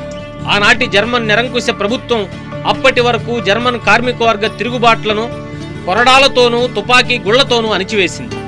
ఆ చేదు మాత్రకు విరుగుడుగా ఇప్పుడు జర్మన్ సోషలిజం కార్మికులకు తీపి కబుర్లు చెబుతుంది. ఆ రకంగా ఈ అసలు సిసలైన సోషలిజం జర్మన్ బూర్జువా వర్గానికి వ్యతిరేకంగా జరిగే పోరాటంలో రాజరిక ప్రభుత్వానికి ఒక ఆయుధంగా పనిచేసింది. అదే సమయంలో అది ప్రగతి వ్యతిరేకంగా జర్మన్ పెటీ బూర్జువా అల్పబుద్ధుల ప్రయోజనానికి ఒక ప్రత్యక్ష ప్రతినిధిలా వ్యవహరించింది. జర్మనీలో పెటీ బూర్జువా వర్గం 16వ శతాబ్దపు అవశేషం. అది అప్పటి నుంచి ఎప్పటికప్పుడు వేర్వేరు రూపాల్లో తలెత్తుతూనే ఉంది. ఇవాల్టి పరిస్థితులు ఇలా ఉండడానికి నిజమైన పునాది ఈ వర్గమే. ఈ వర్గం నాశనం కాకుండా దానిని నిలబెట్టడము అంటే జర్మనీలో ఈనాటి పరిస్థితులను నిలబెట్టి ఉంచడమే. అయితే బూర్జువా వర్గ పారిశ్రామిక రాజకీయ ఆధిపత్యం దానిని ఖాయంగా నాశనం చేస్తుంది. ఒకవైపున పెట్టుబడి సాంద్రీకరణ వల్లను, మరోవైపున విప్లవ శ్రామిక వర్గం లేవడం వల్లను ఆ వర్గం నాశనం కాక తప్పదు. అసలైన సోషలిజం ఈ రెండు పెట్టలను ఒకే రాయితో కొట్టేస్తుందేమో అనిపించింది. అది జర్మనీలో అంటువ్యాధిలా వ్యాపించింది. శాశ్వత సత్యాలనే తన ఎముకల గూడు లాంటి ఒంటిని ఈ జర్మన్ సోషలిజం ఆడంబరపు వస్త్రాలతో కప్పుకుంది. వాగాడంబరపు పూలతో కుట్టిన కాల్పనిక వాద సాలెగూళ్ల వస్త్రాలను వెగడు పుట్టించే మమతానురాగాల తెలిమంచు తుంపరలో ముంచి వాటిని తన ఒంటి చుట్టూ కప్పుకుంది. ఈ ఆడంబరపు అలంకరణ అద్భుతంగా పనిచేసింది. జనంలో దాని సరుకులు ఇబ్బడి ముబ్బడిగా అమ్ముడయ్యాయి. పెటీ బూర్జువా అల్పునికి తానే ఒక అసలు సిసలైన ఆర్భాటపు ప్రతినిధిని అన్న సంగతిని రాను రాను జర్మన్ సోషలిజం కూడా బాగా గుర్తించింది. జర్మన్ జాతి ఒక ఆదర్శ జాతి అని, జర్మన్ అల్పబుద్ధుడే ఒక ఆదర్శ మానవుడని అది ప్రకటించింది. ఈ ఆదర్శ మానవుని ప్రతి దుర్మార్గానికి, ప్రతి నీచత్వానికి ఒక ఉన్నతమైన నిగూఢమైన సోషలిస్టు అర్థాన్ని కల్పించి సరిగ్గా ఆ అల్పుడి తత్వానికి విరుద్ధమైన భాష్యం చెప్పింది. కమ్యూనిజానికి ఒక పాశవికమైన వినాశకరమైన ధోరణి ఉందనేంత వరకు అది పోయింది. వర్గ పోరాటాలన్నిటినీ తాను పక్షపాత రహితంగానూ సమున్నతంగానూ ద్వేషిస్తానని అది ప్రకటించింది. 1847లో జర్మనీలో వెలువడుతున్న ప్రచురణలన్నీ కొద్దిపాటి మినహాయింపులతో ఈ బాపతు కంపు రచనలే, నిర్వీర్యపరిచే రచనలే. యథాస్థితివాద సోషలిజం లేదా బూర్జువా సోషలిజం. బూర్జువా సమాజాన్ని చిరస్థాయిగా నిలిపి ఉంచడం కోసం ఆ సమాజపు ఇబ్బందులను తొలగించాలని బూర్జువా వర్గంలో కొంతమంది కోరతారు. వారిలో ఆర్థికవేత్తలు, దాతలు, మానవతావాదులు, కార్మిక వర్గాల పరిస్థితులను మెరుగుపరిచేవారు, దాన ధర్మాల నిర్వాహకులు, జీవకారుణ్య సంఘాల వారు, మద్యపాన వ్యతిరేకులు, సంస్కరణల మాటున చాటుమాటు పనులు సాగించే అన్ని రకాల వాళ్ళు ఉంటారు. అంతేకాదు ఈ బాపతు సోషలిజాన్ని అనేక సమగ్ర సిద్ధాంత వ్యవస్థలుగా వారు తయారు చేశారు. ప్రూధాన్ రాసిన దారిద్ర్యతత్వం దీనికి ఒక ఉదాహరణ అనుకోవచ్చు. ఈ సోషలిస్టు బూర్జువాలకు ఆధునిక సామాజిక పరిస్థితుల వల్ల వనగూడే సదుపాయాలన్నీ కావాలి. కానీ ఆ పరిస్థితుల నుంచి తలెత్తే పోరాటాలు, ప్రమాదాలు మాత్రం వద్దు. వారికి ప్రస్తుత వ్యవస్థ కావాలి. కానీ దాని విప్లవకర విచ్ఛిన్నకర అంశాలు మాత్రం వద్దు. వారికి బూర్జువాలు కావాలి, శ్రామిక వర్గం మాత్రం వద్దు. తమకి పూర్తి ఆధిపత్యం ఉండే సమాజాన్నే బూర్జువా సహజంగా అత్యుత్తమం అని ఊహించుకుంటాడు. ఈ సుఖప్రదమైన భావనతోనే దాదాపు సమగ్రంగా కనిపించే వివిధ సిద్ధాంతాలను ఈ సోషలిజం రూపొందిస్తుంది. అటువంటి సిద్ధాంతాన్ని శ్రామిక వర్గం అమలుపరిచి ఎంచక్కా నేరుగా పుణ్య సమాజంలో ప్రవేశించవచ్చు. అయితే శ్రామిక వర్గం మాత్రం ప్రస్తుత సమాజ పరిధిలోనే ఉండాలి. అంతేకాదు అది బూర్జువా వర్గం పట్ల తనకున్న ద్వేషభావాలన్నిటినీ వదిలేయాలి. ఇంకో సిద్ధాంతం కూడా ఉంది. అది మరింత ఆచరణ దృష్టి కలిగిన సిద్ధాంతం. కానీ మొదటి దానంత క్రమబద్ధం కాదు. అది ప్రతి విప్లవోద్యమాన్ని కార్మిక వర్గం ముందు చిన్నబుచ్చడానికి ప్రయత్నిస్తుంది. రాజకీయ సంస్కరణ వల్ల ఒరిగేదేమీ లేదని, భౌతిక జీవన పరిస్థితులు, ఆర్థిక సంబంధాలు మెరుగుపడాలి అంటుంది. ఈ సోషలిజం దృష్టిలో భౌతిక పరిస్థితులు మారడము అంటే బూర్జువా ఉత్పత్తి సంబంధాల రద్దు కాదు. ఆ రద్దు విప్లవం వల్లనే సాధ్యం. ఆ సంబంధాలు కొనసాగుతూనే ఉండాలని ఇది కోరుకుంటుంది. వాటి పునాదిపైనే కొన్ని పాలనాపరమైన సంస్కరణలు అవసరము అంటుంది. పెట్టుబడికి, శ్రమకి ఉన్న ప్రస్తుత సంబంధాలు మాత్రం మారకూడదు. మహా అయితే బూర్జువా పరిపాలనకు అయ్యే ఖర్చు తగ్గించడము, పరిపాలనా విధులను సరళము చేయడము లాంటి వాటిని అది ఆమోదిస్తుంది. బూర్జువా సోషలిజం గురించి వ్యంగ్యంగా చెప్పినప్పుడు మాత్రమే దానిని సరిగ్గా వ్యక్తం చెయ్యొచ్చు. స్వేచ్ఛా వాణిజ్యం కార్మిక వర్గ శ్రేయస్సు కోసమే, రక్షణ సుంకాలు కార్మిక వర్గ శ్రేయస్సు కోసమే, జైళ్ల సంస్కరణ కార్మిక వర్గ శ్రేయస్సు కోసమే. ఇది బూర్జువా సోషలిజం చెప్పే చివరి మాట. ఇదొక్కడే దాని నిజమైన మాట. దీన్నంతటినీ ఒకే ఒక్క మాటలో చెప్పొచ్చు. అసలు కార్మిక వర్గ శ్రేయస్సు కోసమే కదా బూర్జువా వర్గంగా బతికేది. విమర్శనాత్మక ఊహాజనిత సోషలిజము, కమ్యూనిజం. బాబెఫ్ తదితరులు ప్రతి ఆధునిక విప్లవంలోనూ శ్రామిక వర్గ డిమాండ్లను వినిపించారు. మేమిక్కడ ప్రస్తావిస్తున్నది వారి సాహిత్యం గురించి కాదు. ఫ్యూడల్ సమాజం కూలిపోతున్న దశలో సార్వత్రికంగా ఉద్విగ్నత అలుముకుంది. ఆ దశలో శ్రామిక వర్గం తన లక్ష్యాలు సాధించడానికి తొలిసారి స్వయంగా ప్రయత్నించింది. కానీ ఆ ప్రయత్నం విఫలం కాక తప్పలేదు. ఎందుకంటే ఆనాటికి శ్రామిక వర్గం ఇంకా తగినంతగా అభివృద్ధి చెందలేదు. దాని విముక్తికి అవసరమైన ఆర్థిక పరిస్థితులు కూడా అప్పటికింకా ఏర్పడలేదు. ఆ పరిస్థితులు ఇంకా తయారు కావలసి ఉంది. అవి రాబోయే బూర్జువా యుగంలో మాత్రమే పుడతాయి. అందుకే ఆ తొలి శ్రామిక వర్గ ఉద్యమాల విప్లవ సాహిత్యం ప్రగతి నిరోధకంగా ఉండిపోయింది. అది సార్వత్రిక సుఖపరిత్యాగాన్ని, అత్యంత మొరటు రూపంలో సామాజిక సమత్వాన్ని బోధించింది. సెయింట్ సైమన్, ఫోరియర్, ఓవెన్ తదితరుల సోషలిస్టు, కమ్యూనిస్టు సిద్ధాంతాలు చెప్పినట్టుగా శ్రామిక వర్గానికి, బూర్జువా వర్గానికి మధ్య పోరాటం ఇంకా అభివృద్ధి చెందని తొలిదశలో పుట్టాయి. ఈ సిద్ధాంతకారులు ఆనాడున్న సామాజిక వ్యవస్థలో వర్గ వైషమ్యాలను, విచ్ఛిన్నమైపోతున్న అంశాలను బాగానే గమనిస్తారు. అయితే అప్పటికింకా శైశవాస్తని దాడని శ్రామిక వర్గాన్ని చూస్తారు. ఆ వర్గానికి ఒక చారిత్రక చొరవ గాని, స్వతంత్ర రాజకీయ ఉద్యమం గాని లేవని వారు అనుకుంటారు. పరిశ్రమ అభివృద్ధి చెందిన మేరకే వర్గశత్రుత్వం పెరుగుతుంది. ఆనాటి ఆర్థిక పరిస్థితులు కార్మిక వర్గ విమోచనకు అవసరమైన భౌతిక పరిస్థితులను సమకూర్చవు. కనుక అటువంటి పరిస్థితులను సృష్టించడానికి అవసరమైన ఒక కొత్త సామాజిక శాస్త్రం కోసము, కొత్త సామాజిక నియమాల కోసము ఈ సిద్ధాంతకారులు వెతుకుతారు. ఇక అప్పుడు వారి వ్యక్తిగతమైన సృజన కార్యకలాపానికి చరిత్ర కార్యం తలవంచవలసిందే. వారి అభూత కల్పనలతో సృష్టించిన విమోచన పరిస్థితులకు చరిత్ర సృష్టించిన పరిస్థితులు లొంగిపోవలసిందే.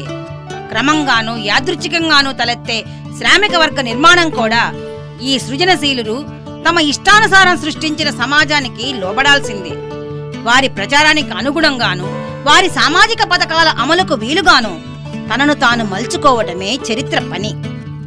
తమ పథకాలను రూపొందించడంలో అందరికంటే ఎక్కువగా బాధలకు గురవుతున్న కార్మిక వర్గ ప్రయోజనాలను వారు పూర్తి మెలకువతో పట్టించుకున్నారు.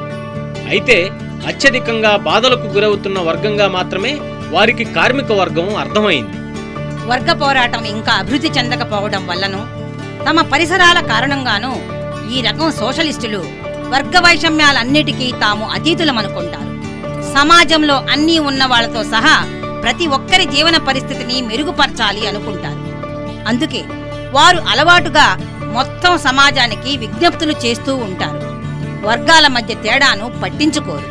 అంతేకాదు, వారు పాలక వర్గాలకు విన్నపాలు చేయడానికే మొగ్గు చూపుతారు. ఎందుకంటే తాము రూపొందించిన వ్యవస్థని ఎవరైనా అర్థం చేసుకుంటే అందులో అత్యుత్తమ సమాజాన్ని సృష్టించడానికి అవసరమైన అత్యుత్తమ పథకం ఉందన్న సంగతిని గ్రహించకుండా ఎలా ఉండగలరు? కనుక వారు అన్ని రకాల రాజకీయ ఆచరణను తిరస్కరిస్తారు. విప్లవ ఆచరణ అయితే మరీ వ్యతిరేకిస్తారు. తమ సరికొత్త సామాజిక దైవవాణిని శాంతియుతంగానూ సోదాహరణంగానూ వినిపించడం ద్వారా వారు తమ లక్ష్యాలు సాధించాలి అనుకుంటారు. ఆ ప్రయత్నాలు విఫలం కాక తప్పదు. మరి శ్రామిక వర్గం ఇంకా శైశవ దశలో ఉన్నప్పుడు తన సొంత పరిస్థితుల గురించి దానికి అవాస్తవికమైన వింత అవగాహన ఉంటుంది. అది మొత్తం సమాజం మరోలా నిర్మించాలని కోరుకుంటుంది. రానున్న సమాజం గురించి ముందుగా పేర్కొన్న వింత సామాజిక చిత్రాలు ఆ దశలోనే తలెత్తుతాయి. ఆనాటి శ్రామిక వర్గ అపరిణితమైన కోరికలకు అవి ప్రతిబింబాలు. అయితే ఈ సోషలిస్టు, కమ్యూనిస్టు సాహిత్యంలో విమర్శ కూడా ఉంటుంది. ప్రస్తుత సమాజానికి చెందిన ప్రతి సూత్రం పైన అది దాడి చేస్తుంది. కనుక అది శ్రామిక వర్గ బుద్ధి వికాసానికి అవసరమైన అత్యంత విలువైన సమాచారాన్ని అందిస్తుంది. నగరాలకు, గ్రామాలకు మధ్య తేడాలను, విడి వ్యక్తుల ప్రయోజనాల కోసం పరిశ్రమలు నడిపే పద్ధతిని, నేటి వేతన వ్యవస్థను, కుటుంబాన్ని రద్దు చేయడానికి ఆ సాహిత్యం ఆచరణాత్మక చర్యలను ప్రతిపాదించింది. సామాజిక సామరస్యం ప్రకటించింది. ప్రభుత్వం తన విధులను ఉత్పత్తిపై అజమాయిషీకి మాత్రమే పరిమితం అవ్వాలంది. ఈ ప్రతిపాదనలన్నీ వర్గ శత్రుత్వాలు మాయం కావడాన్ని సూచిస్తున్నాయి. నిజానికి ఆ శత్రుత్వాలు అప్పుడే మొలకెత్తుతున్నాయి. వాటిని ఈ సాహిత్యం తొలిదశలో వాటి అస్పష్ట అనిర్దిష్ట రూపాల్లో మాత్రమే గుర్తించింది. కనుకనే ఈ ప్రతిపాదనలు ఊహాస్వర్గ స్వభావాన్ని సంతరించుకున్నాయి. చరిత్ర గడుస్తున్న కొద్దీ విమర్శనాత్మక ఊహాస్వర్గ సోషలిజం ప్రాధాన్యం తగ్గుతుంది. ఆధునిక వర్గ పోరాటం అభివృద్ధి చెందుతూ ఒక నిర్దిష్ట రూపం పొందుతున్న కొద్దీ ఆ పోరాటానికి దూరంగా నిలబడటానికి, దానిపై వింతగా దాడులు చేయడానికి ఆచరణాత్మకమైన ప్రాధాన్యం పోతుంది. అలాగే దాని సైద్ధాంతిక సమర్థింపులు విలువ కోల్పోతాయి. అందుకే ఈ సిద్ధాంత వ్యవస్థలను ప్రారంభించిన వారు అనేక రకాలుగా విప్లవకారులైనప్పటికీ వారి శిష్యులు మాత్రం ప్రతి సందర్భంలోనూ అభివృద్ధి నిరోధక ముఠాలుగా మాత్రమే రూపొందారు. శ్రామిక వర్గ ప్రగతిశీల చారిత్రక అభివృద్ధికి వ్యతిరేకంగా వారు వారి గురువుల తొలి అభిప్రాయాలను గట్టిగా పట్టుకుని వేలాడతారు. కనుక వారు వర్గ పోరాటాన్ని నిరంతరం నీరు కార్చాలని చూస్తారు. వర్గ శత్రుత్వాలకు రాజీ కుదర్చడానికి తంటాలు పడతారు. వారు తమ సామాజిక ఊహా స్వర్గాలైన ఫలాన్స్టర్లను, హోమ్ కాలనీలను, లిటిల్ ఇకేరియాలను మళ్లీ సృష్టించాలని కలలు కంటారు. వారు గాలిలో కట్టే ఈ సరికొత్త జెరూసలేం మేడల కోసం బూర్జువా వర్గ కరుణా కటాక్షాల కోసము, డబ్బుల మూటల కోసము విన్నపాలు చేయక వారికి తప్పదు.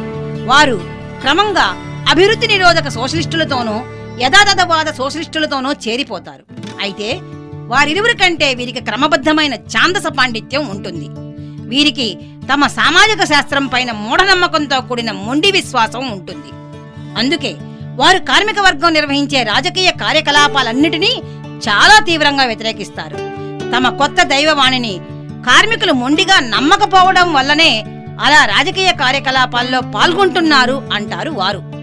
ఇంగ్లాండ్లో ఓవెన్ వాదులు చార్టిస్టులను వ్యతిరేకిస్తారు.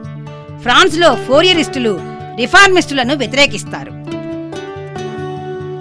కమ్యూనిస్టు పార్టీ ప్రణాళిక 4వ అధ్యాయం. ఈనాటి వివిధ ప్రతిపక్ష పార్టీల పట్ల కమ్యూనిస్టుల వైఖరి. ఇంగ్లాండ్లో చార్టిస్టులు, ఫ్రాన్స్లో వ్యవసాయ సంస్కరణవాదులు లాంటి కార్మిక వర్గ పార్టీలతో కమ్యూనిస్టు సంబంధాల గురించి 2వ అధ్యాయంలో స్పష్టం చేశాం. కార్మిక వర్గ తక్షణ లక్ష్యాలను సాధించడానికి, వారి తాత్కాలిక ప్రయోజనాలను కాపాడడానికి కమ్యూనిస్టులు కృషి చేస్తారు. నిజమే. కానీ ప్రస్తుత ఉద్యమంలోనే వారు ఆ ఉద్యమ భవిష్యత్తు పట్ల కూడా శ్రద్ధ వహిస్తారు. ఆ భవిష్యత్తుకు కూడా వారు ప్రతినిధులుగా ఉంటారు. ఫ్రాన్స్లో బూర్జువా వర్గంలో యథాతథవాదులకి, రాడికల్స్ కి వ్యతిరేకంగా వారు సోషల్ డెమోక్రాట్లతో చేతులు కలుపుతారు. అదే సమయంలో మహావిప్లవం నుంచి సాంప్రదాయకంగా దిగుమతైన పదజాలాన్ని, భ్రమలను విమర్శించే హక్కును వారు ఉంచుకుంటారు. స్విట్జర్లాండ్లో వారు రాడికల్స్ ను బలపరుస్తారు. అయితే ఆ పార్టీలో పరస్పర విరుద్ధ శక్తులున్నాయన్న సంగతిని గుర్తుంచుకుంటారు. అందులో ఫ్రెంచి అర్థంలో డెమోక్రాటిక్ సోషలిస్టులు ఉన్నారు, రాడికల్ బూర్జువాలు ఉన్నారు. పోలెండులో జాతీయ విమోచనకు ప్రధానమైన షరతు వ్యవసాయ విప్లవమే అని పట్టుబట్టే పార్టీని వారు బలపరుస్తారు. ఆ పార్టీయే 1846లో క్రాకో విప్లవాన్ని రేపింది. జర్మనీలో నిరంకుశ రాచరికానికి, ఫ్యూడల్ ప్రభువర్గానికి పెట్టి బూర్జువాకి వ్యతిరేకంగా బూర్జువా వర్గం విప్లవకరంగా వ్యవహరించినప్పుడల్లా దానిని వారు సమర్థిస్తారు. కానీ బూర్జువా వర్గానికి, కార్మిక వర్గానికి మధ్య శత్రు వైషమ్యం ఉందన్న విషయాన్ని స్పష్టాతి స్పష్టంగా కార్మిక వర్గానికి నేర్పడాన్ని వారు ఒక్క క్షణం కూడా మరువరు. జర్మనీలో ప్రగతి నిరోధక వర్గాలు ఓడిపోగానే తన ఆధిపత్యం నెలకొల్పుకునే క్రమంలో బూర్జువా వర్గం ప్రవేశపెట్టక తప్పని సామాజిక రాజకీయ పరిస్థితులనే కార్మిక వర్గం ఆయుధాలుగా మలుచుకోవడానికి, బూర్జువా వర్గానికి వ్యతిరేకంగా పోరాటం ప్రారంభించేందుకు ఇది చాలా అవసరం. జర్మనీ బూర్జువా విప్లవం ముంగిట ఉంది. యూరప్ నాగరికత మరింత అభివృద్ధి చెందిన దశలో ఆ విప్లవం జరగబోతుంది. 17వ శతాబ్దపు ఇంగ్లాండ్లో కంటే, 18వ శతాబ్దపు ఫ్రాన్స్లో కంటే ఎంతో అభివృద్ధి చెందిన కార్మిక వర్గం ఇప్పుడు జర్మనీలో ఉంది. బూర్జువా విప్లవం ఇక్కడ ఒక ఉపోద్ఘాతం మాత్రమే. వెనువెంటనే శ్రామిక వర్గ విప్లవం దాన్ని అనుసరించబోతుంది. ఈ కారణాలన్నిటి వల్ల కమ్యూనిస్టులు ప్రధానంగా జర్మనీని శ్రద్ధగా గమనిస్తారు. క్లుప్తంగా చెప్పాలంటే ప్రతి చోట అప్పుడున్న సామాజిక రాజకీయ వ్యవస్థలకు వ్యతిరేకంగా జరిగే ప్రతి విప్లవోద్యమాన్ని కమ్యూనిస్టులు బలపరుస్తారు. ఆనాటి అభివృద్ధి స్థాయి ఏదైనప్పటికీ ఈ ఉద్యమాలన్నిటిలోనూ ప్రధానమైన ప్రశ్నగా ఆస్తి సమస్యను వారు ముందుకు తెస్తారు. అంతిమంగా అన్ని దేశాల ప్రజాతంత్ర పార్టీల ఐక్యత కోసము, వాటి మధ్య అంగీకారం కోసము వారు కృషి చేస్తారు. కమ్యూనిస్టులు తమ అభిప్రాయాలను, లక్ష్యాలను దాచుకోవడానికి అసహించుకుంటారు. ఆనాటి సకల సామాజిక పరిస్థితులను బలవంతంగా కూలదోయడమే తమ లక్ష్యమని వారు బాహాటంగానే ప్రకటిస్తారు. కమ్యూనిస్టు విప్లవాన్ని తలుచుకుని పాలక వర్గాలు వణకని, శ్రామికులకు పోయేదేమీ లేదు, సంకెళ్ళు తప్ప. వారు గెలుచుకోవడానికి ఓ ప్రపంచం ఉంది. ప్రపంచ కార్మికులారా ఏకం కండి! ప్రపంచ కార్మికులారా ఏకం కండి! ప్రపంచ కార్మికులారా ఏకం కండి! కమ్యూనిస్ట్ పార్టీ ప్రణాళిక రచన మార్క్స్ ఎంగెల్స్. తెలుగు అనువాదం ఏ. గాంధీ. సమర్పణ భారత communist party Marxist Andhra Pradesh committee. వ్యాఖ్యాతలు డాక్టర్ సమంతకమణి మరియు అనిల్. Recording సరాగా studio, Vijayawada.